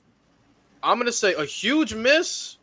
Cody Rhodes, because people don't know when Cody Rhodes left and before he did the whole Ring of Honor, stint or whatever, like he went to Impact first, and that's where he was feuding with Moose. That's where he told the girl, like, you know, here's $40 or $20 more than what they were gonna pay you. He was there first, and he was feuding with Moose and shit like that. I feel like if you got a star like that, and he just joined Bullet Club, as a promoter, I have to throw the world title on him. I have to do whatever I can to give him the world title. And the fact they never did, I feel like that pushed him back a little bit even more. They pushed him back even because that they were still valuing Lashley and all that shit. I would have given Cody the title. My 5th, I feel like Kushida in that time frame where he lost to Steve Macklin in Toronto at Rebellion, because Steve Macklin was going to win anyway. I feel like Kushida and Steve Macklin still had more of a story to tell. And this was the time frame Josh Alexander like tore his tricep or whatever. So Kushida slid in there in the main event as the babyface. I think he should have. I think him and Steve Macklin had more of a story to tell after Rebellion. I think that was a missed opportunity because Kushida was coming back after his release to WWE too. So I feel like that was another miss. Yeah, Cody's run should have been way better in Impact. Way better. I didn't even think about that one. Cody and TNA, because he was in Impact for a little bit during those bad times too. So Yeah. They were booking everybody bad over there. Like me personally, Cody, he just joined Bullet Club. Oh, he has to get the world title. That's easy. That's easy bread right there. imagine if Cody would have been the TNA World Champion, the IWGP World Champion, then AEW World Champion, and then WWE Champion, that shit would have, bro. Shit. His resume goes up, like, you know. That's a Hall of Fame legacy, bro. Before anybody says anything, TNA was incredibly bad in the time frame Cody went over there. So you can give him the world title. Nobody's gonna give a fuck. Like, but 2016. yeah, like bro, he just joined Bullet Club, just reinvented himself and everything. Just joined Bullet Club or whatever. Like, how do you not throw him the world title? And he was still heel. How do you not give him the How world long did title? he stay in TNA? What, about a year? About a year. But he also had the feud with Eddie Edwards, which was good. But like, they never did anything substantial with him. I'm like, why? Like, why not? And then he went to Ring of Honor, snagged him up, and then Cody. So how would you have, if you had booked it, how would you have done it? Because I wasn't watching at the time, so I don't know the champ. Cody, night one, you're winning the title. Simple as that. Oh, okay. Cody. Who's he beat though? Who's the champion at the time? I'm happy. He's gonna beat Lashley. Oh, beat down Clan Lashley. Wow. Okay. No, it's not beat down Clay Lashley. No, this they're is gone. Lashley. This was I want to say it wasn't Brock Lesnar level bad. It's not Lashley wasn't bad, but he was holding the world title hostage, like bad, like Brock Lesnar type level bad. Like they kept giving him the world title, but I don't give a fuck if you can have Alberto El Patron beat fucking Lashley. There's no way. There's no fuck. This is washed Alberto El Patron too. Like, so if you have a problem with Del Rio beating Lashley, then you ain't gonna have a problem with Cody doing it. Joining Bullet Club, yeah, hell no. Who does Cody drop it to after then? Cody out. Eddie Edwards. Eddie Edwards. Okay. Eddie Edwards. Bro, BJ just said somebody. Fucking Jay Lethal. Oh Lethal. yeah, bro. He Oh beat yeah. Kurt Angle. BJ's cooking. BJ's cooking. Jay Lethal too. Even with the black machismo, I feel like a lot of people didn't like the black machismo shit because obviously it's, you know, he's being Still macho man. fire. The segment with him and Ric Flair, that's an all-time wrestling segment for me. Bro, whenever The off, that's man, that's an all-time segment right there. to know today that wasn't planned at all. Oh man. Who's somebody in TNA that is in WWE or went to WWE that you think people may not know that was in TNA at one point? CM Punk. Yeah. Yeah. CM Punk. He had a couple. I think some talking people don't know about Consequences Creed, like Xavier Woods. They was- know Oh about man, Consequences. bro, they That was took me lit. too long. That took me Bro, too that long. fro, to make that American trunks, bro. They didn't know about Team I Pac-Man, think, bro. I They think didn't know about Team I think Pac-Man. some people don't know that Xavier Woods was in TNA at one point as Consequences Creed, bro. He had the whole pretty much Apollo Creed character. Zelina too. I Rosita, learned that bro. too late. Too. I Rosita, learned that way bro. too late. Rosita. They don't know about Team Pac-Man, bro. They don't know about Team Pac-Man, bro. R-Truth beat Steven Nigga, Kurt Angle by himself. Our killings. Bro, He beat Pete Ken Shamrock, bro. He Ken Shamrock, bro. Beat Ken Shamrock. He beat all three of them. You said that was in You said some people in WWE that was in TNA that they wouldn't remember. Punk is a good one. Xavier, Zelina Vega's a good Bro, one. Scott Hall is a fever dream, bro. His theme What, the song. band? fire. Oh god. The band, bro. The The theme band. song, was the great. theme Scott song Hall was like- in TNA. Bro, you remember when they cashed in the Feast Oh. of Fire, bro? Won the tag titles, bro. That was You know the about band Gargano was was in terrible. TNA? Oh, I wait, remember what? Gargano. Roddy Piper. Oh god, that's gross. Goldust, Roddy Piper? Rikishi. Oh, Goldust is Black Rain. Yeah. Believe it or not, Maivia actually has an appearance on Oh. Impact. He inducted Ken What? Shamrock in the Hall of Fame. Yeah. Really? Yeah, I remember he that. did. He did. It was his first outside WWE appearance. Whoa. God, I forgot to go to Black Rain. Jesus. Bro. Black Black Rain Rain was is terrible, bad. That feud with Chris Harris, bro. Ass. Wow, Dustin no, Rhodes why is a Chris good Harris, pick. bro, that was one of my guys. Chris Harris in the Asylum days should have been the world champion. World Wildcat Chris Harris, that was my dude right there. Mm. Wildcat Chris Harris was that guy, bro. Chris Harris was. Man, I love America's Most Wanted. People don't. People love beer money, but America's Most Wanted. I They like tried the to bring theme Chris song. Harris back, and like when they, Nah, I nah, think he's that was too like the old, Hardy gang, I'm feud, that shit sorry. was over. He's with. washed. Nah, he Yo, he- Tito Ortiz's debut No, is the no, most no, that was funniest debut of all no. time. He just walked out and stood there. I'm like, oh, okay. Bro, Everyone in that the ring was hard like, ass, bro. He go, that. Oh my lord. bro. You know what kills me every time about that? When they cut the camera to Ken, and Ken's like, Everyone's sitting here like, what do we do now? This That's some was- shit I oh. do. Well, who was that one character? Oh, God, I can't think of it. bro. Impact had so many misses because if I remember, Chris Van Vliet did an interview with Rampage, and he was like, yeah, when I signed with TNA, like that we put in the contract that somebody was supposed to come over to my house and train me. I built the ring in my house and everything, and nobody ever came over to train me. That's why I never had any matches. I was like, what? Wow. Rampage? Come And on, Rampage is already charismatic as it is, so he already had the personality. But if he could have gotten the in-ring down, if he had the in-ring, that would kind of, I don't know. That would have changed some things. Rampage Jackson would have been nasty. Your camera went out of focus. Yeah, even the camera was shocked at that, man. AMW versus Beer Money, who's better? All right, so I feel like as a tag team match quality, Beer Money's better. But I feel like AMW was the better team. They were together longer, better longevity. I think they had better chemistry. But Beer Money was like character-wise, like they were better. They were better. The Motor City Machine Guns, that like 2 out of 3 falls match I think they had. Yeah. Oh, you did this growing up. You know you did that growing up. I did that on Friday. You did that. We gotta give love to the AMW versus was it Triple X, the 6-sided steel cage match where Elix Skipper, I believe, did the Elix Skipper. He was never X Division champion. Elix Skipper, man. That's crazy. He was never X Division champion, walk, bro. That's like that's still like a top 100 spot of all time. You know that fucking. I was Tito Ortiz versus D'Angelo Williams, bro. No, do y'all know what was worse than that? When Impact signed King Mo, oh my God, he was Signed King Mo, bro. They put King Mo in. They put him in lethal lockdown, bro. He was, bro. Okay, bad. so I just looked this up because I was trying to figure out. I did not know this shit. So I was trying to figure out this guy's name in TNA. You guys remember Relic? I was like, what is that guy's name? Yeah. It's Killer spelled backwards. That was Johnny Stamboli, bro. I did not fucking know that. This is new information to me. I did not know. Relic. People who don't know Johnny Stamboli, he was in the FBI. He was with Nunzio and Chuck Palumbo. But I was trying to figure out like who was that guy with the red? Like I couldn't remember his name, but Relic, bro. Oh my gosh. Hey! Do you know who's the guy that had a great peak in Impact Wrestling that people wouldn't know because of his image in WWE? What I tell y'all, bro. Zema Ion was shelving these X Division guys every week. Zema Ion was breaking shoulders, bro, separating shoulders, bro. What I tell you, is he the one who was in the match with Jesse Sorensen and Jesse Sorensen like was like never wrestled? Yeah, Jesse Sorensen, bro. Jesse Sorensen was really fucking good too.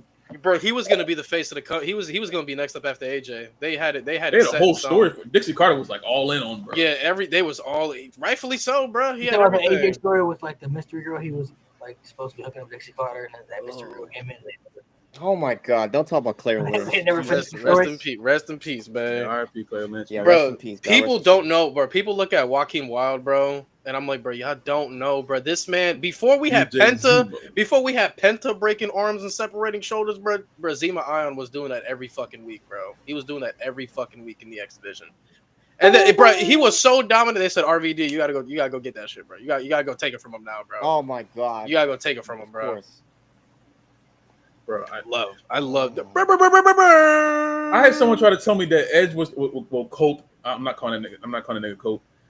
Edge had the first when he comes out now with Spike. I was like, bro, y'all don't know what Janice is, bro. You have no idea. Yeah, don't know about Janice, man. No, he killed RVD on television, then the show just went off. He did kill RVD. RVD didn't even drop the title in a match. He fucking dropped it backstage segment, bro. This guy did not do jobs. And then the next week they were like, all right, guys, TNA. RVD died last week. That was the last thing we saw. The only time he truly put somebody over in a title match was Kenny King. He with good shit though. Kenny King is great. So Kenny King, good job. Beat everyone else. But Kenny King, oh man, yo, Love. I don't know if you know this, but in the pandemic era in WWE when the Hurt Business was starting out before they got Cedric, MVP said, try to go get Kenny King. So apparently, I guess they called Kenny King, and then they're like, yo, you trying to come over? And he was still on the contract with Ring of Honor. He was like, yeah, I mean, if you buy me on my contract, I'll go over there. They declined it. You know, I'm not mad at that because of the way the Hurt Business ended. It's like, but that would have been crazy though. They could have had all of them in there to be honest. That would have been some shit, boy. That would have been some shit. Well, I didn't want Kenny King should have been a part of how that shit ended. Vince fucking killed that shit. I love if AEW said, "Hey, Kenny, yo, you trying to You know, Yeah, I don't know. Because Cedric's in TNA now. Yeah, Cedric in TNA. Shit, I remember him on Tough Enough. Oh my god, man! Yo, did y'all watch TNA's version of Tough Enough? Fucking gut check. Yeah, bro. Wes Briscoe. Kind of crazy. No. The GOAT, bro. Wes Briscoe. Bro, you talk about they were Bischoff. all in on something, bro. They were all in on Wes Briscoe. Briscoe and Garrett Bischoff, bro. They put him with Kurt Angle. The worst wrestlers of all time. Bischoff, man, was the time. Bro, you know Wes Briscoe pulled Red Velvet? What? You didn't know that? In gay, I think they still might be together. Yeah, he got Red Velvet. Damn, shout out my nigga West then. Last time I checked, yeah, Red Velvet. I didn't know that. He fucking a Colombian. Let's go. She Colombian? What? West Briscoe. I haven't heard that name. I don't know how long. Damn. Bro. Yeah, listen. I'm not gonna lie. I was kind of she was born in Miami. Gang, as a kid, I was hard because like there was always somebody in the Aces and Eights that had like this like fucking raggedy ass shaggy hair. But I'm like, nobody has that on the roster. And when Wes Briscoe in that London show revealed it was him, I was like, you fucking bitch. That shit went on for too long. Once they added D'Lo Brown, I was like, all right, bro. You remember D'Lo Brown versus Joseph Parker? No. All right. See, we're getting some bad sounds. When Mr. Anderson, there were some people that definitely didn't feel like. There were some people that definitely felt like they didn't fit in the Aces and Eights group. Like Mr. Anderson, to me, I don't know, bro. I just like. You said Mike Knox. I wasn't feeling him in that group. Like Mr. Anderson in the group, I'm like, Nuxie. Mr. Anderson made no sense. Like I think like the entire point was that he was like secretly undercover, and that's why he eventually took them down. But his feud with Bully was great though. I just wish he beat Bully to fully end Aces and Eights because that was supposed to be. But he did. Not after, bro. I'm not fucking counting that shit with him and Garrett and shit like the last two. Like he should have soloed them. Bully was power driving him like every week. No, he beat him in a one-on-one. It was like Turning Point 2013. He beat him in a one-on-one. I mean, by that point, the group. Yeah. I wanted him to take down the group fully. Hey, I'll tell you, man. When AJ Styles went back to Get Ready to Fly in that Knoxville show, I watch that once a year. I have to watch that at least. It's like Christmas. I have to watch it. I have to watch it at least one time. Shit is so fire. Out to evil ways and then Get Ready to Fly. Yeah, that shit was something. Bro, that crowd. When he clotheslined James Storm and his hood went back up, I took my shirt off. That was it. Hey, I'll tell you what though. Before we had Cody and AEW take the dive of never challenging for the world title, when Sting did it to Bully Ray, I was heartbroken. I said, bro, we're finally gonna get the end of Aces and Eights. Sting about to be world champion. He gonna save us. Then he loses next week. I was like, nasty work. He can never be world champion again. You love Joker Sting? I love Joker Sting. I love Joker Sting. I love Joker Sting. I love Joker Sting. He also gave up the world title to AJ when he first won it. He had a chance to win that match, and then he let AJ took it. Yeah, that fatal 5-way. People don't remember that's a fatal 5-way. They don't remember that was a fatal 5-way. Joker Sting was peak though. It was peak. You know, I ain't gonna lie to you. I was into the Hulk Hogan feud match, bro. I was into their match at Bound for Glory is lit. They had a great match at Bound for Glory. That's a Hogan match I can like watch. Hogan did in TNA. That's like one of like 3 Hogan matches I can sit there and watch. Listen, Hogan was like, what's the other two? Rock and Hogan. I can watch that just for the crowd. I think for the crowd, I think pushes. Yeah, great match. Crowd was unbelievable. I mean, it's a match. And then fucking him and Shawn Michaels just because Shawn is being a dickhead. That's a good match, bro. I always die whenever Shawn gets his face smashed into the turnbuckle. Then he does a front flip to the other side, bro. I'm like, bro, how do you? I think that Hulk Hogan too. This was 2011, bro. He had like at least 7 backstairs at the time. At that point, like when he was in that Scorpion Death Watch, bro, I know his back was killing him, bro. Like he ruined, bro. I didn't realize how bad it was gonna get when he got in there. That's why him and Bischoff have always been on my hate list because, like, you got 2 people that actively helped kill WCW, and then you bring them in and say, "Yeah, let's try it again." There were different parts. There were different parts of what WCW died. It wasn't just because of them. But still, I blame them. And I wouldn't say Eric Bischoff. I would say more Hulk Hogan. You don't think so?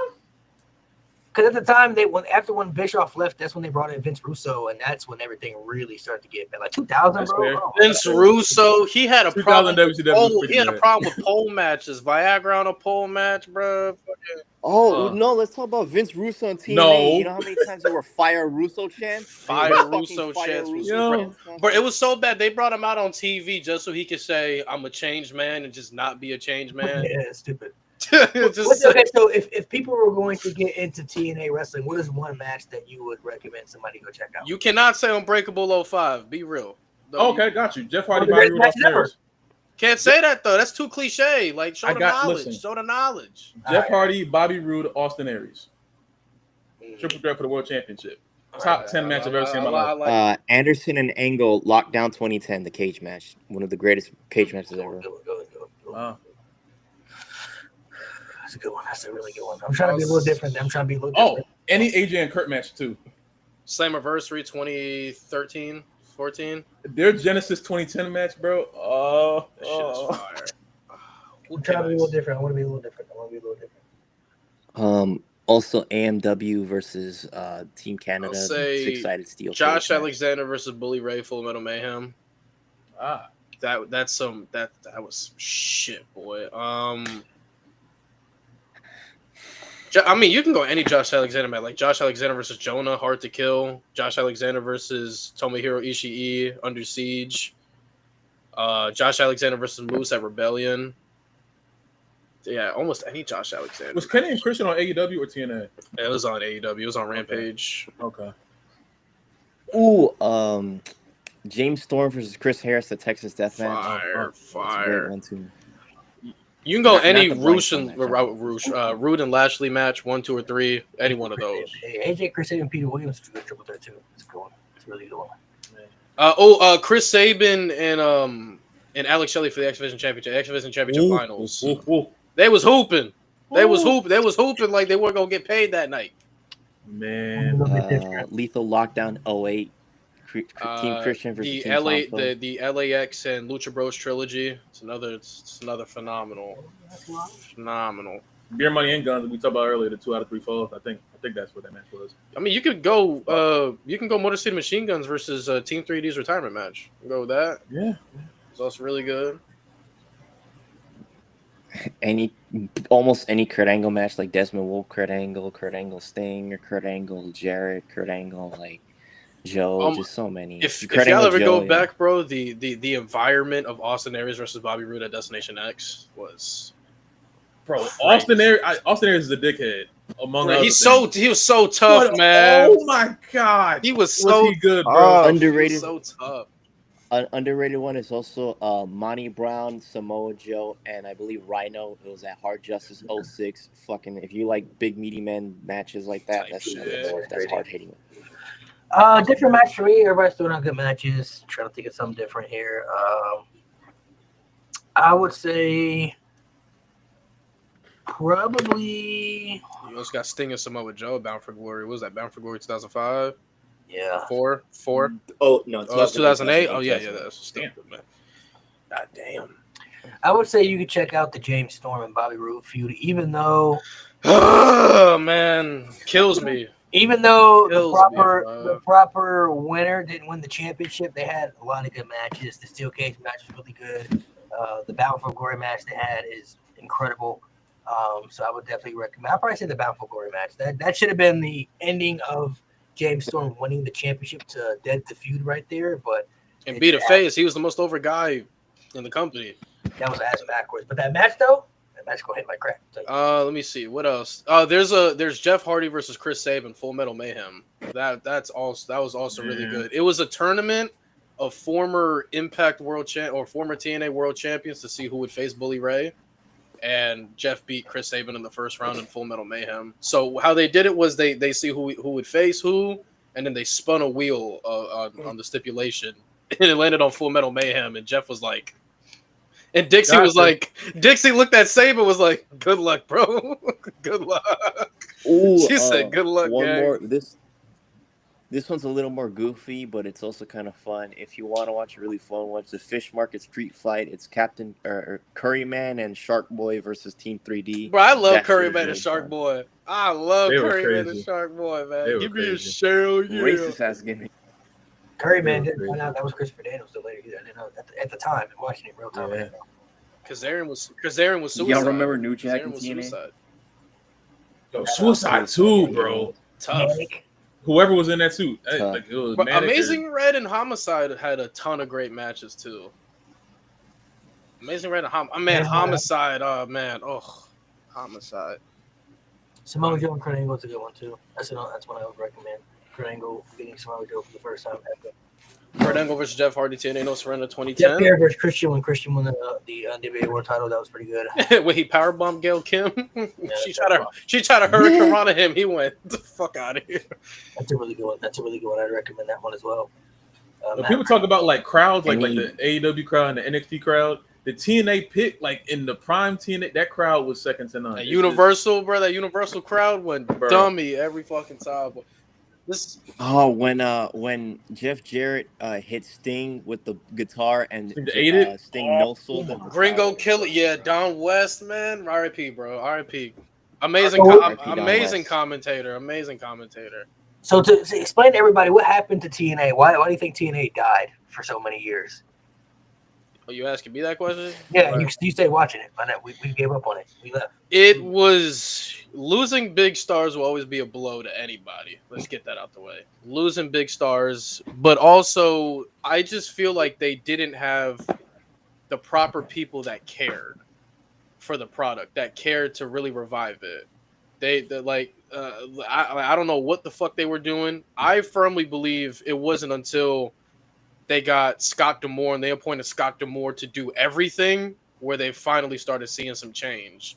That's where Scott, because when you look at TNA in the early time frame, they were plucking people from different promotions, but they weren't doing shit. Like they weren't doing anything. They were still sticking with Lashley. They were still sticking with Jeff. As great as they are, like you got to build for the future, and for some time in any company. But they just weren't building stars. They weren't consistently keeping their big stars that they would build up. There was no love in the product. Like booking was terrible. Like they didn't care. I remember they tried to bring in Jim Cornette. They tried to bring in Jim Cornette to try to change, and it didn't change. They tried to bring in Conan to do some changes, and it didn't change. Everything didn't change until they appointed to Scott D'Amore. They said, you got control of everything. Do something. It took Scott D'Amore a little bit, but I mean, TNA is where TNA is today without Scott D'Amore. I forgot about the Monday Night when they were trying to go head to head with Monday Night Raw too. Yeah. Raw whooped their ass like 80. I don't know why the fuck you would do that. I don't know why you would do They that. You whooped gotta their think, ass too, for this was- years. When they started going head to head with Monday Night Raw, this was during the PG era when it was bad though, like 2011, 2012, right? Yeah. Like It was in the 2010 Raw. Monday Night Raw and SmackDown at that time weren't that realistically fun to watch all the time, but TNA still was nowhere even near on the level of a bad WWE at that time. So I also They- like I bro. said, book it like business wise decisions. Like if everybody knows anything about TNA, like the main draw for TNA back then will always be the X Division. It was always the X Division. We talk about the fast paced action, the Ultimate X matches, and like Lob said earlier, the 6-sided ring. Once you get rid of all of that, what the fuck is TNA? Like, what is it?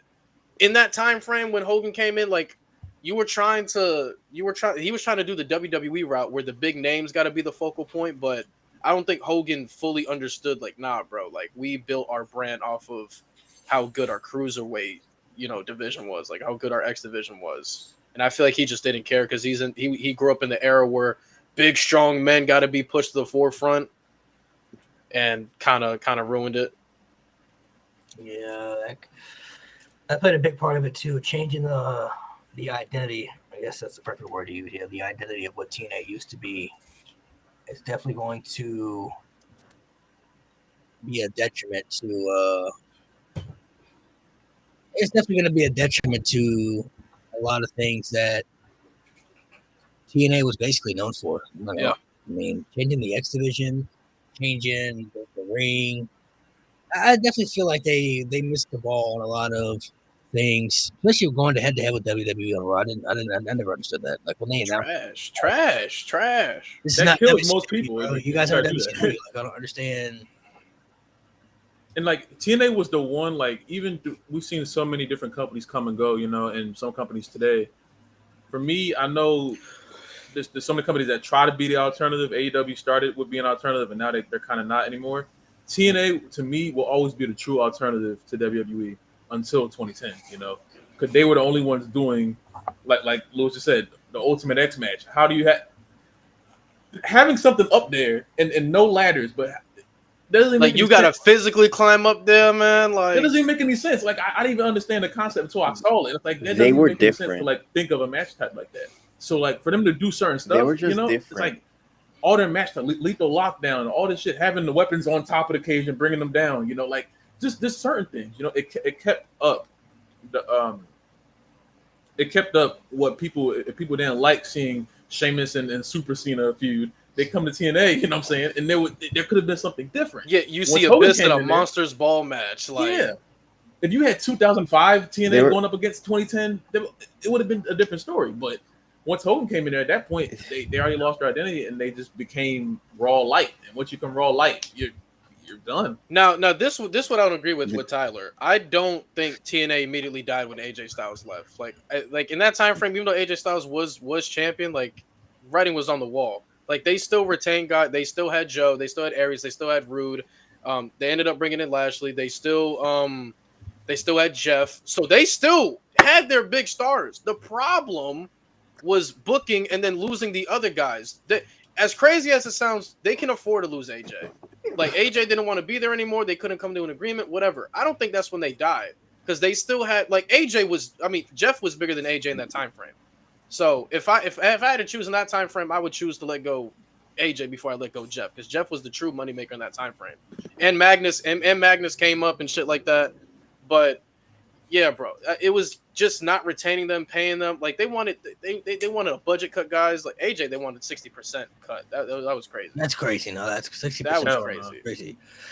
That actually is pretty crazy. I mean, TNA had a weird balance around that time. I think a lot of it also, like I said, played in the factor. So the whole explain this whole Jeff Jarrett promotion thing. What was that about? Because I don't know nothing. Oh no. Global Force Wrestling. I don't know how bad that was. I never saw it. Still to this day, I've never seen it. Bro, led do you to a know Ponzi the scheme. ECW invasion angle? Right. It was that, but Timu. Timu, bro, it was. This shit was so ass. All right, do me a favor. Can you go on your phone and look up Impact Wrestling Global Force title, and just tell me what? I've seen that. Yeah, I've seen that. That shit is ass. The sticker? Yeah. That shit is ass. I've seen that. Was like slap. I said, what the fuck? Why is there a bumper Right, sticker? so all right, to my knowledge, here's what happened. They were Man. like, Jeff, we're fucked. We'll give you full rights to do whatever the fuck you want. He was like, okay. So Global Force Wrestling was a promotion that Jeff Jarrett was running himself. He had some decent names over there, like Cody was his Global Force, but Cody didn't come over in that deal, whatever. But they had guys like Cody over there. They had Brian Myers. They had Trevor Lee. Quality guys that we see. I remember, dude. They had this shitty angle where Global Force Wrestling came into Impact and completely took over, and he tried to rebrand it into Global Force Impact. Oh. And he brought the Global Force Wrestling title. Like I remember, Chris Adonis came over, which is Chris Masters. Like they had a ton. They had a ton of former WWE talent. Then they tried to bring him over, do this invasion angle that Global Force Wrestling was taking over Impact. Then Dixie Carter was like the biggest babyface of the feud because she was trying to rally up every fucking Impact Wrestling superstar that she fucking could. So then it led to this big ass angle where they were holding the fucking Impact Wrestling titles and shit like that. And then everything was on the line and fucking Lethal Lockdown. Let me look at this match, bro. Who the fuck was in this? I'm pretty sure the match was so lopsided. It was like, how was Global Force gonna be believable to win? Man. That shit is terrible looking, bro. I'm looking at the X Division Championship. Oh my gosh. Hold on, let me look at that. Global Force like Impact. Hold on. I was way out by that point. Obviously, I was Yeah, I watching was like on tapped YouTube out and for shit. sure. I saw like clips and shit, but like after a while, I was like, okay, what are we doing? All right, here we go. Here we go. So it was let me see.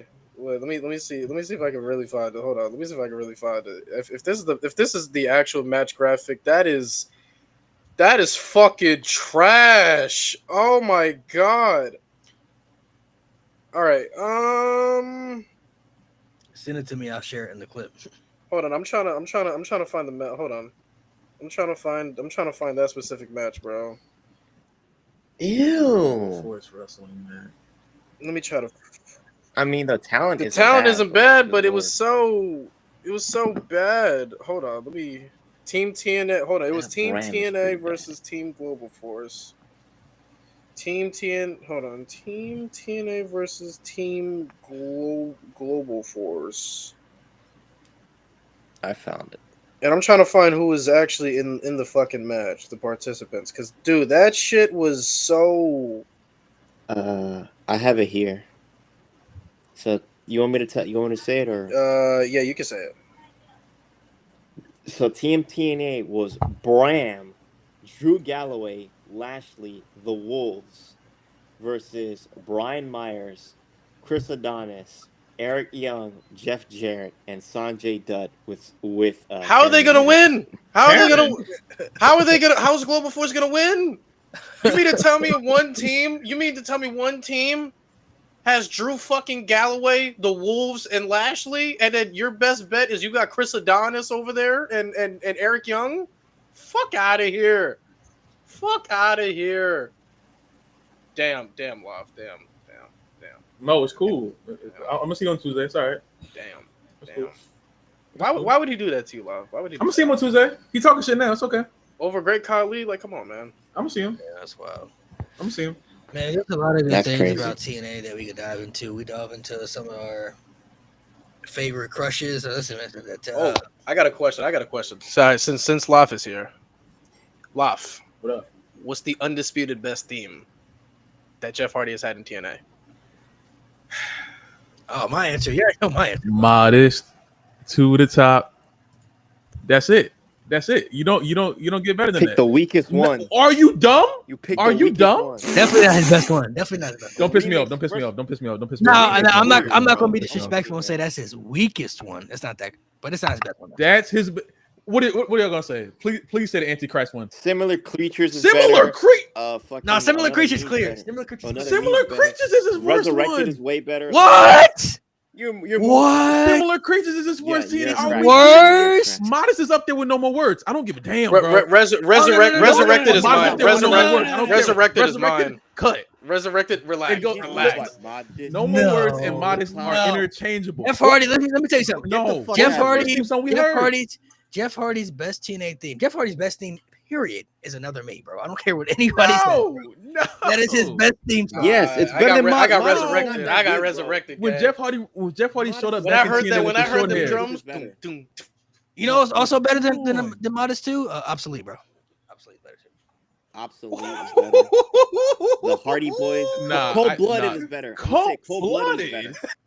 All right, now people just saying Yes, shit now. Cold-blooded I don't is know about better. Cold-blooded. No, I don't know Modest about is not that Cold-blooded. good. The remix is better. Modest. I got Hey. resurrected, bro. When I heard that, bro. Oh Bro, my Another god. Me, bro. Intoxicated Jeff Hardy rapping Modest for no reason in the middle of a promo. That shit is trash. You're bugging. You're absolutely Nah, bugging. that shit is kind of ass. That's how I know Nah. y'all don't know your Jeff Hardy ball. You're I moved said, like you know, Modest. I never claimed to be a ass. Jeff Hardy guy though. Never claimed to be a Jeff Hardy guy. No, No, that's just ass. You gotta let me walk you through this, bro. You gotta let me walk you Explain. through Go this. ahead. Go ahead. The moment when Jeff came back to TNA with that Lethal Lockdown match with that song, it doesn't get better than that. Similar creatures, resurrected. I'll give you the Antichrist theme. It doesn't get better than that. Yeah, this song sucks, dude. Copyright. It doesn't get better than that. You lost me though when you said Modest up there with no more words. Crazy. Yes, Crazy. absolutely. Oh, Yeah, you tweaking on that one. You tweaking. on No, I'm that not. one. You bugging on that I'm one. not far off. I had this on my. I had this saved. This shit sucks. Nigga, Hey, right now, this shit is Put trash. this everywhere you need to. Modest and No More Words are interchangeable. No, 1 and 2. No, Everything else is done. No, you're getting clipped. You're getting clipped. I don't for that. care. You get Clip clipped. me. You Clip get where my belt at. I got my Hold on, you know, I'm you saying that, certified. and you saying that is like saying like, "Burning My Light" and voices can be interchangeable. Oh, This is not the yes, same. They can. Yes, they. Yeah. Hey, as long as we agree. As long as we agree. This is Burning but My this Light is it. weird? That's Yeah, like I agree. As long as we agree. Randy Orton, "Burning My Light" voices very interchangeable. Modest and No More Words, it is No More Words, and then Modest is like right here. You're bro. tripping. You're absolutely Yeah, right. get No, your it's belt. not. You I'm getting listening to clipped, the buddy. song Get your right belt. now. Get This your is belt. You on getting No. clipped, buddy. Where my You belt getting at? clipped. You getting clipped, buddy. I'm certified. No More Words Nothing's gonna on the stop same. me. No More Words should not be in the This same song is criteria as Modest. terrible. He That's sounds disrespectful drunk. to No He More literally Words. sounds drunk on this song. Disrespectful. No. No More Words. No. All right. So if you were rating No More Words, you rated like a 10, right? Yeah. So what are you rating Modest? 9.5. Holy You're an shit. idiot. Holy shit. This is garbage. This is a terrible song. I'm listening to it right now. He A sounds 9.5, drunk. a 9.5, a 9.5, I'm not far off. a 9.5. No, bro. One of y'all Modest give me is not one of y'all good. give me the words of Similar Creatures right now. Sing it right now. I am a dying breed. Like literally the first person's Okay, part literally says, keep I am going. a dying breed. What laying else? on the line. Don't want to mess with me at any place or time. Anybody want to hear that nursery rhyme ass shit? Yo, Them get the knick-knack- fuck out of here. You're listening to a drunk. knick-knack, This is a patty drunk whack ass. man Turn wailing. that off. This song Turn that off. Modest is drunk ass Jeff Hardy wailing about nothing. Okay. But being modest. While also Okay. being Be narcissist modest. in Yeah, the they same said, song yo, with you got, Tony they Scott. say, Loft, what the fuck going on, yo? What you mean?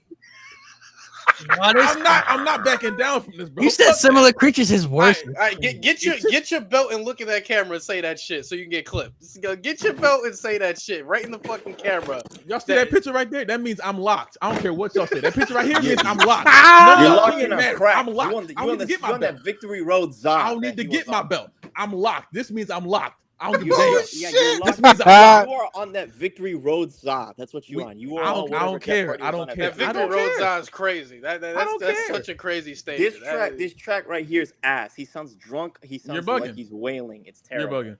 You have You're terrible bugging. taste in music. Bro, Don't- yeah, you're they bugging. jumping you with chat. They said, bro, you gotta relax. Jump me nigga. all you want. It don't make any of y'all right. I'm you know still what? right. That's the exactly crazy why thing. you're You're wrong. Y'all Y'all can All right, say, so you said y'all no can say more. whatever All right, you so, want. so just to be It'll certain, never you said no change. more words is a 10. Modest is a 9.5. You want me to like write it out for you? Like I wish I Yeah, could write might it as for well. you. I'm just- tight on 5 minutes. Get the. Are we fuck out. bugging? Are we Nate bugging? said Modest to the top, faded ass Jeff Hardy on a random episode of Impact, breaking his heart. What do you mean random? That was his That was not his again. I didn't say it was his first. I didn't say that. When he returned in 2010 after first. Yeah, he said, Hold on, come on with it, Modest. To When the he top."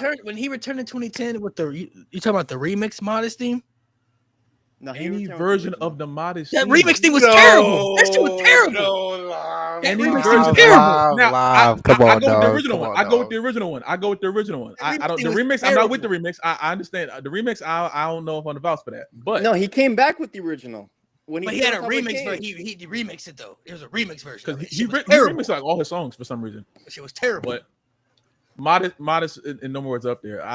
No, it's not. No, they bro. said do the Jeff Hardy dance while I do it. That's funny. That's Jeff funny. was going. You wrote that. Okay, y'all saying that like going Jeff Hardy isn't the like top entertaining Jeff Hardy. Like I don't care what y'all Ruining a talking about right pay-per-view now. is entertaining. Listen, we all listen. We all What are can you talking agree that Another Me is Jeff Hardy's best thing. No, I don't agree with that either. I don't even agree with that. I don't agree with that either. I'm sorry. I'm sorry, bro. Y'all bugging, bro. I'm just not doing that, bro. Y'all Number one, bro. Another Me, bro. There's nothing- Like his best TNA theme. Still don't agree. I'm sorry. Still don't His agree, best, bro. of course. Hey. What? Nah. When you talk about themes, period. I'm sorry, bro. No more words untouchable, bro. That's just, that shit's Yeah, untouchable. facts. facts. I'm not letting y'all tell me. I nothing. can't That's let you get crazy. away with this, man. I can't, man. That's cool. I already got away with it. You didn't get away with anything, bro. You got away with the fact that your music taste is butt. Oh, cheeks. Malik, I You know have you, a purple Christmas hat in August. Shut It your says goofy FedEx. ass up. Yep, It you have says a FedEx FedEx, brother. Christmas hat on. Shut And your you ass got a up. yellow flashlight. Jeff You got a Hardy. rainbow flashlight. It's Jeff gotta do with Hardy. anything, It's, brother. it's a mic. I know Malik Jeff like Hardy. RVD's theme in TNA. No, though. no, that's the Oh worst. hell TNA no! theme. Damn, that shit is ass, bro. That's the worst TNA The theme. whole fucking show. Yeah, Modest clears that. I'll tell you that much. Modest clears that bullshit. That's bullshit right there. Oh, I was about to. I thought. Oh, okay. I thought you No, said that's clears that bullshit. our Rob Van Dam's theme song might be the worst TNA theme ever. I'm not gonna lie to you. What? Definitely. Ooh, That'd be the worst ever. worst. Might be the What was worst. Dixie Carter's theme song? It was terrible. Ew. This is If Cardi it's not worse, it's top. Van Terminator. I like that thing. So Van What? Terminator. You like RVD's team? I didn't say it was top. I just like it. I like it. I like All it. right, man. Yo, bro, Like- get your Rock surgery. Van Your surgery now. Dam! Get your Oh, surgery, you're bro. killing me. You need it. The whole I said, fucking show. since we on the topic, everybody dropped a top 5 greatest TNA teams ever. Can I put modest 5 times? Yo, man, this man. Yo, I'm gonna spell it out. That's MOG. RS level rage bait. That was bad, bro. That All was right, bad. all right. Top 5. All right, Yeah. I got you right quick. So I'm not gonna do no order, bro. I gotta relax. So I'll go Angle. Come on, man. Aura. Yeah, real. come on, bro. Bro, Aura. lit up. Lit up. Yeah, Malik. I'm sorry. Crimson's theme, bro. That shit too That's real. Come on. There Stranger we to go. the danger, Malik. You There we gotta, go. you gotta love that shit. There we go. Moose's heel theme. Hey, Lop, I'm sorry, gang. I'm sorry. I've always loved it. Then, motherfuckers gonna be mad at me. I don't gotta get ready to fly. I don't think it's AJ's best theme. I think I Am is better. You are. I am. Well, I mean, Which one? The The original one from like the 2000s or like the one from 07, which is like almost the 2000s. The same one shit? 2000, when think he about was that face for of a X little bit. Division. So like 05. The one where the guy sounds like Australian. Dun, dun, dun, dun, dun, dun, dun, dun, dun, dun, The slow one where the singer sounds Australian. Bro, I'm gonna just bro. When he beat Jeff Jarrett, Hard Justice 05, that one. AJ's Ring of Honor theme song was fire too. Let me see. So what I did I? love So what did I say? I said, oh, James Storm's theme, loved it. Loved James Storm's theme. I love that. That's a great. Sorry song. about your damn what? I'm trying to think. So what did I say? I said Angle. I said AJ. I Am. Yes sir. 05. Yes sir. I don't gotta get ready to fly up there. I'm sorry, chat. I said Crimson. I said James Storm and Heel Moose. Hell yeah. Fuck yeah. Get that shit. I'm sorry, Lop. I would say Jeff Hardy, Another Me, his best theme. Ha! Kurt Angle, for sure. That's real. AJ Styles, Get Ready to Fly. I would say LAX theme song. The gunshots and everything. Yeah, that shit was tough. Doom, doom, doom. Yeah, that shit's fire. And then I would say last one. I ain't gonna lie, James Storm, that Cowboy theme song, man. it's so good, man. Man, James Storm fucking Cowboy theme good. song. Which one? One or two? Are you trying to look like PCO? Sorry about your Maybe. look. You trying to? Why you Yeah, gotta he go? gonna try to tell me about the Jeff. He got a belt head. He gonna tell me about the Jeff Hardy theme. I don't give a damn. What's yours? Oh my god! If we see like No, modest, like I said the first Jeff time. Jarrett. No. My favorite one I is Kurt hate Angle. Jeff Jarrett's theme. Oh my god, I hate it. You ain't dead. You I ain't hate it. I hate it. That intro, bro, Fire. that intro sounds like a fart, bro. I hate it. Yeah, fire style. That shit I was fire. hate it. I hate it. That shit is trash. It goes Motor City Machine Guns. Oh, yeah, I- right, You're getting that out. You're copyright, getting relax, copyright. relax. Can't do Get that. No, I'm just showing it. I'm not playing it. But let me see. Actually no, take it off. You know, I'm take gonna go- modest off. Oh, that No. worked. I'm gonna get there. I'm gonna put Modest at 5, and then I'm gonna go up. Ew. I'll put Modest at 5, and I'm gonna go up. James Storm, It Factor, Bobby Roode with the lyrics though. Oh, that shit is so cold. Bruh. Off the Chain I'm off the chain. with the lyrics. That's Fire. the Honorable lyrics. mention Yeah. MVP's theme, Return of the Ronin. That shit is fire. Oh, shit, God's yeah. So Modest, It Factor, James Storm, AJ, then Kurt. Yeah, Kurt's theme got too much aura, bruh. Too much. That Him intro. and his ECW theme, they're like they're also on the same tier for me. His Sebastian, who you ECW got? What's theme yours? is fire. So I got Kurt's Angles theme up there. I got Beer Money. I got James Storm's second theme, Long Necks and Rednecks. I got, let me see, which Jeff Hardy theme do I have? I probably have Another Me up there. And shit, bro, I might have either Bobby Roode, I'm Off the Chain, or bro, I'm not gonna lie, bro, Scott Hall's TNA theme, bro, Marvelous Me. Oh my god, bro, that's like that. Slept on TNA theme, bro. Y'all gotta check it out, bro. Booker T, bro. Go check that out. Booker T's theme is great. Sting's Booker T's crazy. TNA theme is great too. Booker T theme go crazy. Samoa Joke or two, yeah. Nation of Violence, yeah, that one is really good. Abyss had a good one too. I liked Abyss's team. Management Mafia is a good one too. Oh, yo, Magnus's theme is so fucking. Oh, that shit's so hard. Deserved a better run. With no more words. Crazy, bro. It's crazy take, bro. You want to say it again? I'll say it again. Okay. It's too crazy take. He don't mean that. Do you really believe like you? No, he doesn't mean that. He doesn't mean that. You like you blast both simultaneously like every day. If you Yeah. blast Modest, bro, I don't know. He doesn't mean that, bro. He doesn't mean that, bro. Hogan's Hogan's theme is great. hilarious, Nate. Hogan's theme Hogan's- is fucking hilarious. Hogan's theme is crazy. Hogan's theme is crazy. That shit I is love fun. Hogan's theme. Hogan's theme is great. Hogan's team is crazy. Even Ways, crazy. even Even Ways Ways is is fucking So you really got Modest and no more words right there. That's great. Yeah, bro. Mine's not even top 10, bro. Not even top 10. Well, you would just be wrong in that sense. Oh, It's okay to be wrong. It's all right to be wrong. You know, You can name 10. I can name 10 right now better than this. Not top 10. you can try. I don't know if it's gonna work, but I mean, I could, It works there's, pretty well like, because Tug- Modest Jeff, sucks. Jeff Hardy got plenty of other TNA teams that are better than that one too. no. It's a As fact. a matter It's of a fact, fact. every single Jeff Hardy theme is better than Modest. That's I don't know about crazy. every That's That's single awesome. one. Again, see, you let people talk enough, they're gonna start. I don't know about every single one. There's some ones that are definitely better for sure. Nah, man, I'm sorry. Hardy Boys theme is definitely.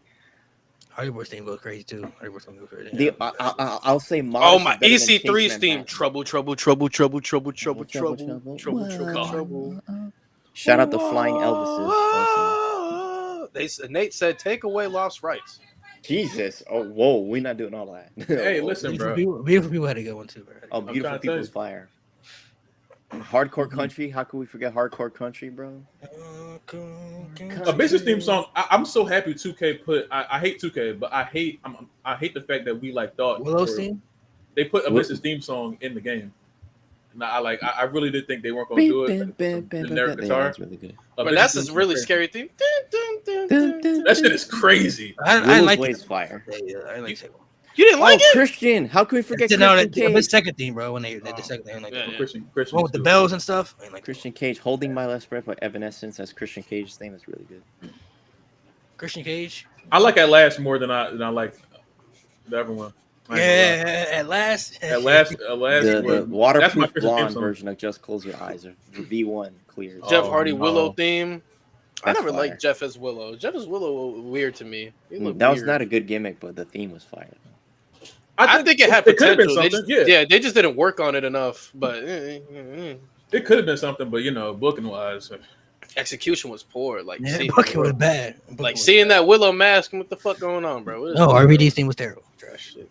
I did. I liked it. Fuck Mick this. Foley's TNA theme was pretty good too. No, Mick Foley team anything was fire, bro. It's fire, bro. Booker T has the best theme. Like that's his best theme. Like that's the best Mhm. theme in his career. Yeah, for sure. Who was making the theme songs? I need to figure out who was making them. Dale Oliver? His name is Dale Oliver. Dale Oliver. Yeah, we need to call Triple H. Call Dale Oliver because No, Dale Oliver might. Bro, be- how long, bro? Does Def Rebel have lifetime contracts? yeah, Unfortunately, probably. I remember like 2 years, like it might have been like 1 year ago. They said that their contract was about to A expire. year and a half they're still ago, here. yeah. They said, yeah, this shit's coming up, and it never came up. Yeah, I'm like, y'all release everybody else, but won't release I hate their catchphrase intros. Like, nah, man, fuck Zelina that. Vega. Dun, dun, dun, dun. You don't like that?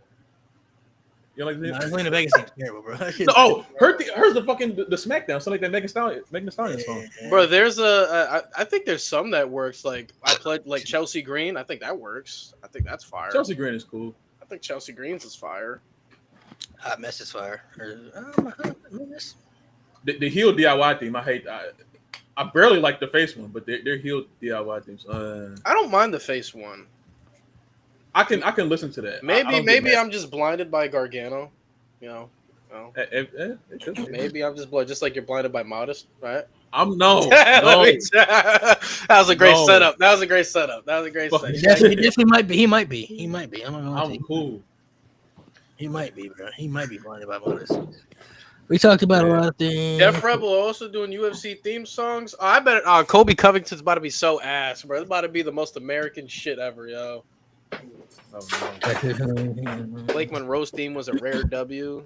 Yeah, my Blake wife. Monroe's theme is It's my fire. wife. I It's my fuck wife. with It's my wife, chat. It's my wife. Her and Roxanne, my wife. How many wives you got, bro? Gotta pick one. Bro, she can't, bro. She can't, bro.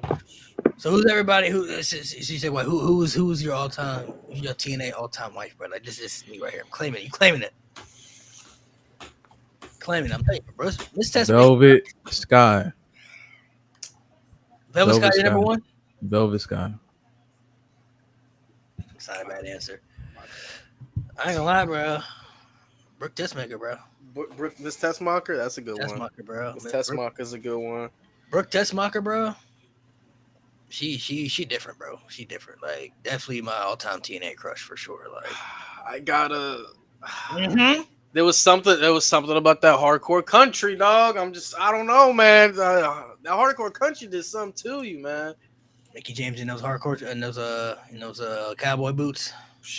Bro, when she comfortable dressing like that, bro, and still putting on matches like that, bro, hey, I'm with it, bro. She had way better matches in fucking cowboy gear than she did in real gear. No, you're not bad. You're not bad. Who you got, bro? He got Christy Hemme, of course. Of course, bro. That's my wife, bro. Who? Christy Hemme. Christy Hemme. Oh yeah, he did claim Christy Hemme. Yeah, he got the Christy Hemme smacking on the ribs. Too. Madison Ray. Hey, shout out Josh Matthews. That's his wife. Who? Madison Ray. They got like 2 kids. Forgot about that. Yeah. They got like 2 kids. Lena Vega's another one too. I forgot about Rosalita. We said yes. Oh yeah, Rosita. Yeah. Did y'all play the TNA video game? Because I love that game. Hey, hold on. Wait, let me show you. I love the DS version and the Wii version. It's not a very good game, but I loved it. It's not a very good game in the slightest, but I love that damn game. Right there, right there. We got you right there. There we Right go. there. See, Right there. that's why you my man. That's why you my man. Now if they made a new one, it might be better. Got you right there. Y'all see that? I think Brown scratched up. That version in the Nintendo DS version. No. Man. What's on the ODB? What's on the ODB, bro? Yo, why are we lying on my name? What's on with the I've ODB? done nothing to y'all, yo. The TNA game was fucking crazy. Nah, that's a good answer. That's a good answer, though, bro. You said Christy Hemme. Christy Hemme is going too. I was up to her in WWE though before TNA though, before she became the ring announcer stuff. You know, Bro, like I told everybody, bro, y'all know her as Zelina Vega, bro. I knew her as Rosita, bro. Who was the girl that sat ringside? The ring keeper, SoCal Val, I think her name was. Yeah, So Calval, yeah. I don't know why. I just bro, randomly thought about she that one. had this whack ass story love triangle between Jay Lethal and Sanjay Sanjay Dutt, Dutt. and she hung an engagement ring in the middle of the ring and said, "Whoever gets it gets me." And she helped. She helped. I think she helped Sanjay Dutt beat Jay Lethal. Starting them dirt times, I'm guessing. No, She that was an was actual- early TNA. that That was was that early point. TNA. That was She wasn't early an actual TNA. wrestler, was she? I think so. I don't know. I don't know. SoCal? No, she was just a ring keeper, as far as I remember. Okay. Dang, like, what the fuck, dude? I don't remember. I don't remember her being. I don't remember her being. Y'all just don't like big mamas, and that's the problem. Hold on. First of all, if Nia Jax approached me, I'm walking out. I'm walking with the club. I'm walking out the club with her. So y'all better relax. I'm just saying. I got no problem with big mamas. Yeah, ODB. Listen, bro. I'm a You a Yiddies guy? I'm a booby guy, bro. She had them. Whew, bro. Yeah, Not, hey, bro. If I'll lead a club with Nia Jax, bro. Y'all tripping, bro. y'all crazy. Nia Jax fire. Nia Jax fire. I'll happily get Nia Jax. Nia Jax fire. Happily. She's gorgeous. Oh my god. Nia Jax When she get her hair did, that shit straightened, and she got the little bang cover like that, man. Woo! Nia Hell Jax, yeah, man. I rock with Nia Jax. I do like Nia Jax. Let's see. So before we sign off, everybody, do another top 5. Who's everybody's top 5 favorite TNA wrestlers of all time? Life gonna hate me again. Oh, here we go. Number 1, Moose. I'm sorry, bro. I'm sorry. Number 1 is Moose. Number 2 is Amazing Red. Calling you out. Wrestle me. Number 2 is Amazing Red. Number 3, I'll go with Ace Austin. Number 3 is Ace Austin. Number 4, Christian, because Christian's my favorite wrestler of all time. And number 5, I'm gonna go. Who would I go 5? Let me throw a woman in there. I'll throw Deanna in there. I really fuck with Deanna. Kurt Angle for sure, because Kurt Angle's in my top 5 favorite wrestlers of all time. Kurt Angle would be on there. I would say Samoa Joe would be on mine. Chris Sabin would be on mine.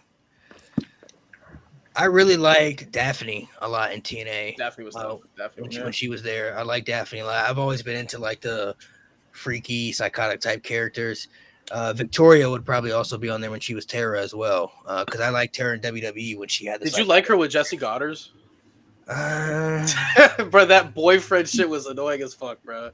Every week, it's Jesse from Big Brother. It's Jesse from Big Brother. That's why I didn't like. I know him from Big Brother, so it's like, he wasn't giving me those type of vibes as a wrestler. But I knew in Big Brother, he talked about wanting to be a wrestler though, so I knew that's what he wanted to do. So when he made it, I was like, oh, okay, he made it, but he just Jesse from Big Brother. I thought they were gonna make him world champ one day. I'd say I'll throw Victoria in there as well though, because like I liked her in WWE when she was with Steven Richards and doing the whole crazy character. Bro, Victoria's theme song, all the things she said, top 5 women's theme song of all time, bro. Yes, sir. I don't know why they changed it. Shout out to Tattoo for that song, but I don't know what they changed it for. But man, that all the things she said, bro. Oh my god, team is so elite. That team is just so top tier. But I would say Kurt Angle. I would say Chris Sabin. I will say Daphne, Victoria, and then Samoa Joe. I'll say those would probably be the ones that I really liked a lot when I was watching TNA at that particular time frame. Of course, yes, AJ Styles and other people like too. But for you, that. My big three will always be Jeff, Kurt, and AJ. That's always one of my big three at TNA. 4 and 5, I feel like it changes every day, but I'm gonna go with Bobby Roode. W. And then number 5, man, Velvet Sky. Velvet Sky, bro. He ain't letting it go. He ain't letting it go. I respect it. Man, He ain't letting it go. Dr. Umar don't like that, bro. Can't. hey, fuck him. Yo. Racist man. Fuck Give a damn about him. He said, man, fuck him, bro. He didn't see the That beautiful shit people funny. entrance. He didn't see it. I saw it. Though. What's he even the doctor of, bro? He didn't watch TNA. Nobody knows. So who you got? Who's yours? Your 5. So my favorite TNA wrestler is probably Jeff Hardy, then Ken Anderson, then probably I'd say I'll go with Samoa Joe, Samoa Joe stuff. Christy Hemme, unironically, What? and then for number 5, Christian Cage. Christian Cage was good. We can talk Lucha Underground. We can talk some Lucha Underground, bro. Some of us have watched Lucha Underground. Lucha Underground. I'll have to rewatch. Let's give Mo some time. Mo just got into it. We'll have to. We'll do an episode on Lucha Underground for sure. We'll give Mo some time to catch up on it. Yeah, Next I'll have to episode, rewatch. you tripping, bro. You tripping. Now that we already got a couple episodes Yeah. planned out, but we could definitely schedule an episode about Lucha Underground for sure. It's gonna be a Mil Muertes Glaze Fest. I'm telling you right now, man. Did I was not a y'all big watch Aces Dragon and Gate? Eights guy. Did I watch Dragon? That was like around the time I was watching TNA. Dragon Gate and TNA were like. Was I that when watching Eddie those Kingston and Claudio had their feud over there and shit?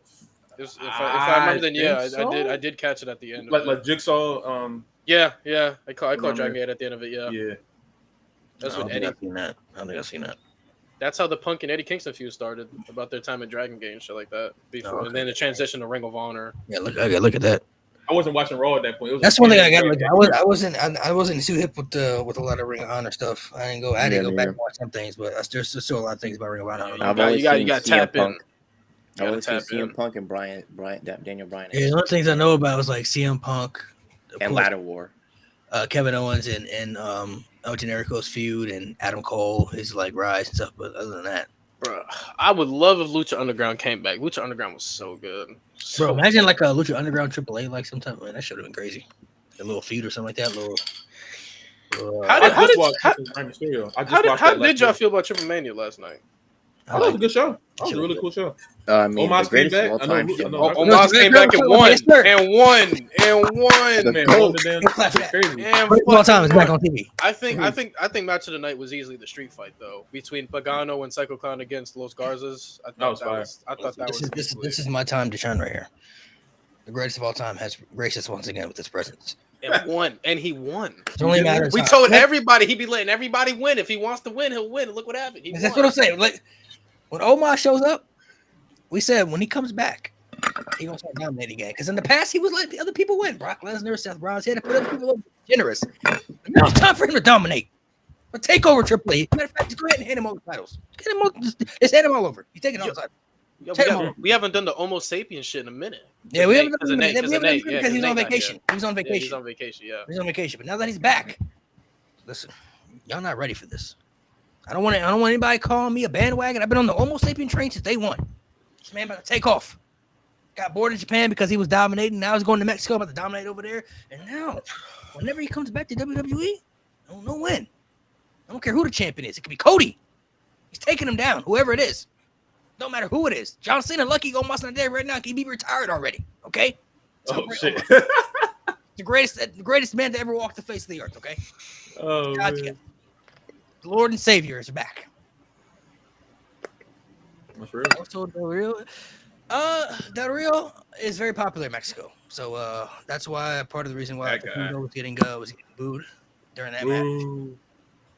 So that's why a lot of people were kind of like, "Why is he getting booed and everything?" Del Rio is extremely popular in Mexico, so Dog, fucking bro, this man AJ is still one of the biggest haters in WWE history. Like That he was went, great. he That was went fucking from awesome. he went from flying to Australia just to beat down LA Knight with a chair in the Elimination Chamber to cost him that.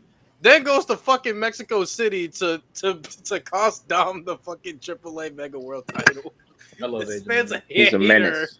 He's a hey, he gotta be stopped, bro. That's a real Gotta- hater, bro. Not that fake Seth Rollins hate. No, he's that. He that's did a that fake real, retirement just to get another world title match out of Cody. That's real hatred, bro. Not that He's a fake Hey, Seth Rollins hate. Speaking of AJ too, I think a top TNA moment all time is what we just saw. I was lucky enough to be in the crowd for when AJ came back with that theme song. That's the top Oh, TNA moment for me. I think W, that's- W, It facts, doesn't get facts. better than that. Did y'all blow up? Did y'all blow up like crazy? I didn't know he was coming. I thought he would come out at the end. That's what I thought The too. surprise threw me off. I didn't get the full video. I didn't know he was coming out after Leon won. That Bro, shit- they better stop playing. We want to see that dude in the TNA wrestling ring one more time, bro. Him and Leon should fight it Bound for Glory. Oh, shit. I mean, Leon A Slater, one-on-one Ultimate X match for that belt. Oof. Leon Slater and AJ would be crazy. That's what I need right there. Ultimate X? You want AJ to I die? want Whoa. I know I AJ. think got- AJ can still do an Ultimate X match. He can't do what he used to do, but He got a spiral tap left. He What got I really want to see him and Mike Santana. The standard of TNA versus the face of TNA. I need that. I need the passing of the torch moment to Mike. Mike was so hot in that arena, bro. Bro, I he love gonna Trick. beat the shit out of Trick. Don't worry. He I gonna love beat the shit Trick. out I of really do. But Mike was so freaking hot in that Don't arena, worry. Bound bro. for Glory. We coming for that ass again, bro. We gonna whoop him. We gonna whoop his ass. I hope so. We gonna beat his ass. I've been harsh on Trick, but he's been a good world champion. He's been a good world champion. So I didn't believe it when they first put the belt on him. I wasn't really with it, and I'm not really with JC holding the belts at all. But Trick is really. I'm still not with Trick's matches. I still don't think, but I do think that his overall character structure as champion is good. I'm still not sold on him as a in-ring world champ guy though. Still, total package, yeah. Total package. I'm still not sold. Lex Him and Luger. Mello are just like, it's so weird how Mello and Trick were like started out, and then now it's completely flipped over. They were pretty good with each other. Oh my god, They need to come back. That's bro! all I On the want, main bro. roster, running the tag division, I need that. That's what Trick and Mello gang win the belts, bro. Oh, So we got Melanote Miz. Bro, they Turn that off. both mask each other's weaknesses. Mello masked the in-ring weakness of You Trick, know? and Trick masked the weakness of the mic work of Mello. Like it's perfect. And they it's got literally Miz perfect. Mello don't miss, dog. beating Fraxion for no reason, by the way. Mello don't miss, bro. I mean, that's good for them though, because they need to start getting Melo on a win streak. So Triple H is the worst. He's. I heard he's man. finally getting reactions, so good for Mello. They were in Boston. I would hope so. Oh shit! Oh damn. and they You were know? in Boston, so I mean, The only Boston. the only hope I have right now is that since Cena's last match is in Boston, that Mello retires Cena. That's the only. I'm going to that Cena show. I'm going to that show. No, I'm me gonna too. go. I'm locked. I'm gonna go. I'm gonna go. I Bet. don't. That's the only time where I don't care how much a ticket. It could be $500. I'm gonna go. Bro, we locked, Go. bro. I've never Yeah. seen Cena a day in my fucking life. At least one time, bro. I gotta go, bro. That's my next show. That's my next show I'm going to. Word. Gotta see that. I've already I seen him. gotta I've seen him twice already, so I might get to see him a third time before he retires, but it depends. But Take your ass to Boston. Shit, might as well. Last For match, go ahead and cry with everybody. Last I don't know about Boston, bro. That's a far away. Well, I got a feel people gonna jump the barricade. On my mom, they are, bro. I'm throwing my shirt in the ring. I'm a anything that, bro. I can't. Sign it. Let me check. I need. It's I up gotta to get a me. meet and greet before he If it's up to retires. me, if it's up to me, and see the job at Omas, bro. But that doesn't mean, you know what I'm saying? All right, man. All right, Yeah. man. If it were up to me, he'd be facing. Oh my, Loft. That's what I want to ask you about. How do you? Oh my Oh, no. god. Oh my god. I saw your TikTok about it, but I Yeah. want to know even more. Like, how do you feel about Cena, Logan Paul, and Clash of Paris, bro? Are you Bro, that made me so mad, bro. That shit is terrible, bro. Triple H, you gotta be like, Why- stop, bro. like we could have do AJ over there? Like, Bro, AJ would have been cool. anybody but him, bro. Oh, he's a heel. No, he's a dickhead. Triple H can't make heels. He's a bad guy. No, he's a dickhead, bro. It's lazy booking. Logan might go over. oh nah, man, I'd cry, bro. I'd cry for y'all. What's stopping for Logan? What's stopping Logan from going over? Please.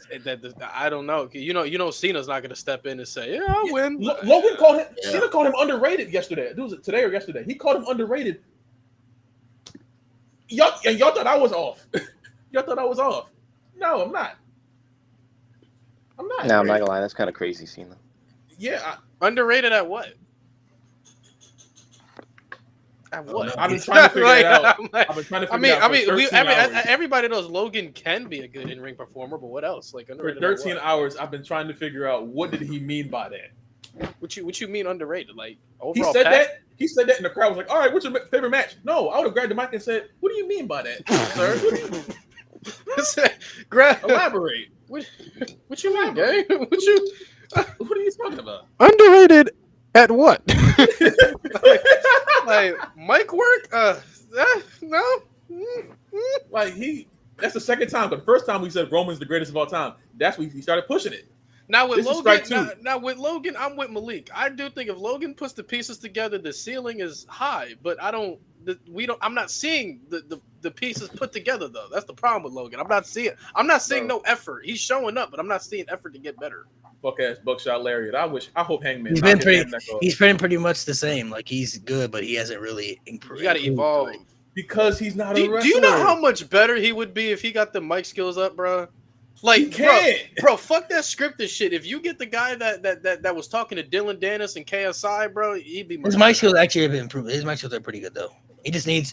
I don't know if he can do unscripted promos. That's the thing. I don't know if he can do an unscripted promo. No, But he whatever he's given, he delivers it. He delivers it pretty good. An unscripted promo is different. Like, can you go out there and shoot back on the fly and make it work? And not everybody can do that. Go ahead and shoot an unscripted on Cody. See how that work out for you. Cody will cut him up. Cody would cook though. Bad. I'm tired of people acting like Cody ain't like that. But Cody nice on the mic. Cody's fine on the mic. Yeah. Cody very worked good. that shit, boy. He's very good. Cody was fine on the mic. He cooked Cena. All I see is Hangman's mood. Shout out Hangman, bro. I know he studied Hangman. He ain't fooling Shout out to nobody. the I know he AEW World was Champion. Cowboy I- shit. Cowboy Yes, shit. sir. Indeed, cowboy shit. Best wrestler in the world. Cowboy What are shit. we talking about? Best Come wrestler. on, Yes, man. sir. Yeah, everybody steals something from everybody. You know. He Bro, just, but he makes it so obvious though. The buckshot is one thing, but the fucking power slam moonsault from the second rope, you're not fooling nobody now. I caught your ass. We caught your ass. Oh, he can do a right hand punch. I was like, all right, y'all are just y'all. I y'all hate killing that. me. That's the one move I hate. He does the Y'all killing fucking. me. There's titanium in his fist. his finisher is fire though. The new finisher is fire. Yo, though. I could see. Yeah, the pollinator. Yeah, the Man, that SBR 2010 creative finisher ass move. I'm not trying to see all that. Don't act Pulverize- like pulverize you wouldn't spend 30 hours in total creating finishers, man. Don't act Yeah, like you better do than the that. pulverizer. Nah, I can't let you get away with that. That shit fire. It's fire. shit Bro. I can't let you fire. get away Fire. with it. That shit Turn fire. that off. I can't let you get away with Slam it. dunk that shit in the trash. I don't know how he's can, gonna bro. try to hit it on Omos, but you know, He don't want Oh. smoke on us, bro. He don't want smoke on us. Omos should squash him in 10 seconds. That's what I'm I talking don't know. about. I don't know how he's gonna 10, try that's to- generous. 10 is generous. Man, I'm about nine. Logan just got to give. He ain't fool nobody. I know he watches AEW. Ask him about Hangman. Whoever sees Logan, ask him about Hangman. No, tell him to bring himself over to AEW and try it over there and see what happens. Knock his damn head off. Oh shit! Bro, Knock yo, his damn head Osprey off. would take his soul. Osprey would kill him. That Like, the hidden literally. blade shit. Nah, put him in there with Takeshita. I want to see some. Oh, I want to see some. I just No, want to. you I just wanna want to see see him if he got die. it. I just Yo. want to see if he got it. I just want piss to Okada off and then throw him in there. Throw him in there with piss- Kenny. Let's see what happens. Kenny. I want to see what. if I had to watch Kenny Omega wrestle Logan Paul in 2025, Actually, Logan, I will cape for you to get a year-long WWE title reign if you just go in there with Jon Moxley. Just go in there. A 25-minute match with Jon Moxley. Texas Death Match. Texas Death Match. I just want to see I just want to see, bro. If you can do that, You don't want that. if you can do that, I will applaud you. I will buy all your merch. I will. He ain't built for all that. He ain't built for all that. Bro, just I go think over there, for, face for, box, for face I think box. for Logan Paul, if he's going to attempt, I guess you could say the word is to try to gain the respect of majority of people, he needs like his tough guy match. Like Randy Orton had the match with Mick Foley that like really put Randy Orton on the pedestal where people saw the Talking potential. about Randy like, oh, died. You got Randy like Orton. 10% offensive. It wasn't even about Randy Orton winning that match. It was the fact what he went through facing a hardcore legend like Mick Foley, knowing that he could hang in that type of environment, that type of match. And I beating feel like Logan needs that type of match with somebody. It doesn't even have to be an extreme type match, but he needs to feel like maybe he's being tested or pushed to the limit beyond. Like he had the good one with Roman, that was really good. The Seth Rollins match at WrestleMania was really good, but like I feel like he needs something coming out where people are looking at him in a different limelight. Like, oh, like Logan Paul, like that was who in WWE is hardcore heavy right now. like him versus like Sheamus. You know what I mean? Like a Sheamus match. Man, he don't want that. He don't. He don't want that. You know, he don't want A that. Sheamus match would be like something that's like a brood, like a Gunther match. You know what I mean? Like Ilya. Ilya Dragunov. Oh, you know, man. like those people. Like, Yeah, and even Sheamus like kicked the his Cena ass. match. I think the Cena match could help because I feel like what I'm gonna take out of it is I feel like there's no reason for him not to be able to go into this match, whether he wins or loses. But it's about the knowledge that he could gain from somebody like a John Cena. Pointers, questions, whatever you could get, like whatever you can teach him in that time frame about a match, how to lead a match, how to listen to the crowd. Like there should be something Logan Paul should take Timing, out of this. all that shit. Yeah. Yeah, there should be something Logan Paul should take out of this match to be able to use to benefit himself moving forward to get better and better. Because he already has the athleticism. I think he has the skill set. He just needs to be able to be a guy that you can depend on to leak stories and matches. That's the level that he's not at right now.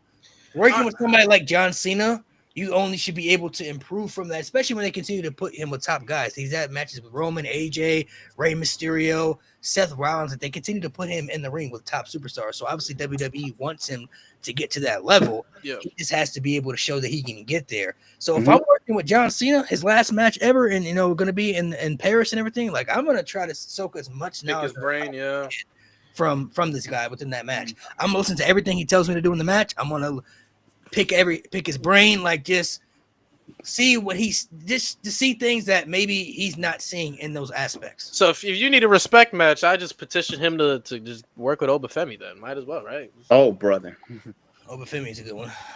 I don't want Oba to come to Raw or SmackDown because if Triple H finds a way to like book him the wrong way, Oba's like, listen, gang, about moving up. Ooh, Logan Paul I can do some Logan, stuff in TNA too if you need me, Sean. Come on, you know? Logan versus you know what match is gonna happen? They're gonna do Logan versus Braun Breaker eventually. That's gonna be a match. That's gonna And be Braun gonna kill him.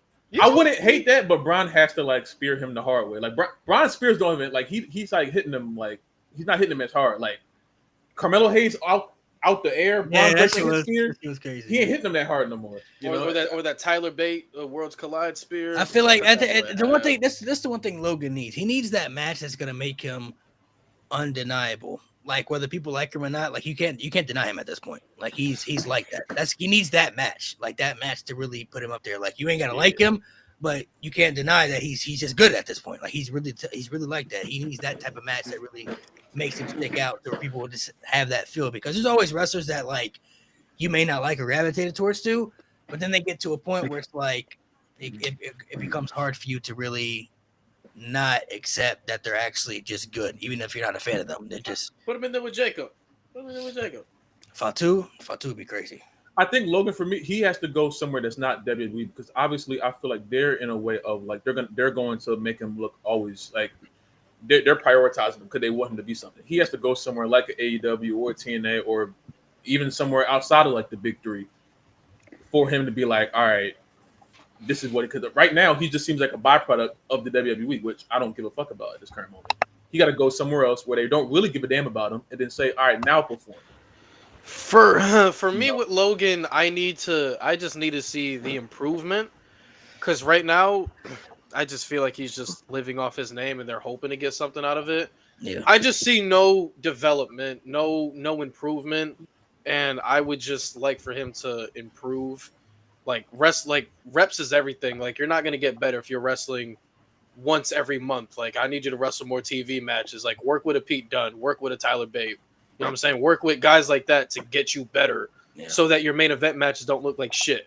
Because Jey Uso was dog shit. The tag match up until the ending was dog shit. What else? What other matches Logan's had that's dog shit? The triple threat match with Rey Mysterio and whatever on SmackDown, dog shit. Match with Rey Mysterio, Crown Jewel, mid as fuck. So like, when he's not consistently wrestling, he's pretty fucking bad. That's why I don't let the Roman and Seth matches cloud my judgment on him. He can have good matches, but he's had more mid to ass than good. Yeah, I It's feel the like Ronda Rousey effect, man. I don't You see, even. but Ron, that's a whole different thing. She got Nah. pregnant and lost everything. Ronda was hitting Ronda, the whole 2018 to 19 was hitting. And then what? She got pregnant and then lost her step. That's what happened. She came back and got worse. Yeah, that's Yeah, different. she got pregnant and then The hard way. lost everything. Yeah, But I don't- 2018 to the beginning of 2019, she was like that. She I was don't, like and I don't think she cared as much during her second run either. I don't think her passion At all? They don't- No. I feel like Logan. I think Logan really wants to get better at it, but like everybody said, I don't even think he has to go outside of WWE to prove himself. Because there's people who've been in WWE and just haven't been good. Even like we used Eva Marie earlier. Like she was bad at everything. Like, Dude, how you trained by Brian Kendrick in your ass? I don't understand. Eva Marie couldn't have a Ow. good match. Eva Marie, Logan Paul, and Eva Marie could have the same structured match, like word for word, bar for bar, like put it together in every aspect. And Eva Marie would have a worse match, and Logan Paul would excel. You know what I mean? Like he's able to soak up knowledge, and I think he's starting to understand things in the business aspect. But I feel like he needs, like I said, the only thing I feel like he's missing right now that he needs to get to, he is not a guy that I look at that is going to lead stories and matches, like be the lead guy. Those are guys like Cody, guys like Seth, guys like Cena right now. Like these are guys that you could depend on to be the leader of your stories and your matches. Like you could put them in the ring with anybody. Seth Rollins, busted up knee, whatever, bad back. Hey, I need you to go have a good match with our developmental guy down in NXT. We see a future in him. We need you to go out down there and do something with him to get a spotlight. Okay, I could do that. Like Logan Paul, I think he has to get to that level. He doesn't have to be as good as Seth, but like to that level where you could see him like that's somebody that you could depend on to have a good match with anybody in the ring. You don't have to worry about him being carried by other people or guided by other people. He doesn't have to be a follower. He can be a leader, or even if he's not even a leader, he can carry his own in the match. You know what I mean? Like sometimes, in wrestling, a lot of wrestlers you see, like, the OGs, legends, they like to go out to the ring and call things like in the middle of the match without going over stuff. They like to listen to the crowd and be able to just pick that up. I feel like Logan has to get to that aspect, like be able to go out there and just do things on the fly. Those people are, to me, that are ones that like the greats, like Cena, HBK. These are people who don't have to have things put in front of them. You could just be like, all right, I'll see you out there, and we'll just do it when we get out there. Do you know what I want? I want to pivot away from Logan because we said we need to set about Logan. What I want WWE to do more of is I want the partnership to just be more than just we'll send WWE guys over there. Like I would I want to see more. I want to see more Pagano and Psycho Clown in the SmackDown Tag Division. That would be fire. Like I want to see more Mr. Iguana. I want to see El Messias interact with Wyatt Six or whatever. Like I want, like there's so many other people in AAA. Like I'd like to see Vikingo on Raw, like wrestle Seth Rollins one night. Like that shit would be fire. Like there's so many that this partnership has only been, we'll show your shit on YouTube and we'll send WWE guys over there when we put the shit on YouTube. That's it. That's all it's been, which is cool, beneficial for you, cool. But come on, let's see some more. And also with the TNA partnership, let's see more. The fact that Jeff Hardy hasn't sniffed the main roster yet, it's killing me. It's killing me. The Hardy's not on the main roster yet, killing me, bro. They showed up in NXT, which was great. Hardy, I don't think he want that. I don't think he want that. Oh, so last thing before we get off, let me ask you: this TNA partnership, some people feel like this is going to be a detriment to TNA. This could kill TNA because right now, Trick Williams is TNA World Champion. JC Jane has the Women's World Championship too. So a lot of people are starting to get concerned. Like, are they going to bury TNA because you don't know WWE's aspect? So, what's your whole outtake on that? How do you feel about that?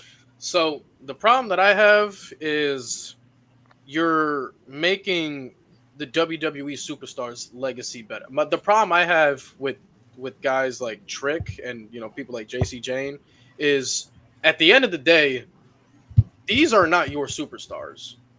That's the reality I see. You can book Trick as great as you want to book Trick. You can make JC Jane look as strong as you want to make JC Jane. But at the end of the day, that does more for WWE than it's doing for you.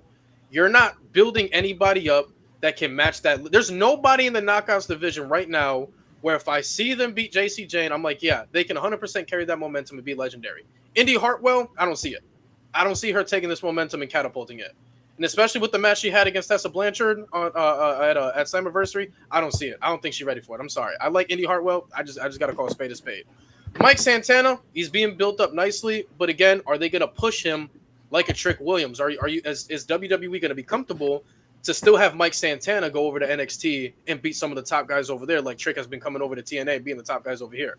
That's the thing, and I don't think WWE is going to be willing to let TNA do that. I think TNA is fine with letting the NXT guys come in and beat the top guys because it gets more eyes on the product.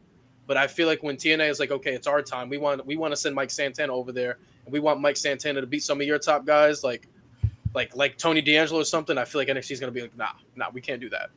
So I feel like TNA has been setting up WWE superstars to be great and developing WWE superstars and not the TNA superstars. That's how I feel.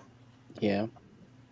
Proof is in the pudding so far. So, I mean, I don't want to say it won't come back around and work out for them. I don't know if they'll do some type of invasion angle for the future. I don't know. But, like, as of right now, based off what we've seen, I haven't seen anybody in TNA stick out where it's like they feel bigger than what WWE has presented what their superstars look like. You know what I mean? Now, maybe Mike Santana beats Trick Williams. That'll be a start for TNA right there. That's a good start. Yeah. Whoever beats JC Jane, I'm not exactly sure. Leon Slater is one of their top stars over there right now, too. He's looking great. But, like, right now, them having both the championships, I kind of feel like, especially JC Jane with both titles, man. Like, I feel like that was a good standpoint to stamp Master Slamovich as like the top superstar in the women's division and have a good equal balance, having Trick winning and then having Mike Santana chase the championship to Bound for Glory or whatever. That is totally fine. I feel like that's a good way to even build him up bigger as a babyface. But like JC Jane though, like I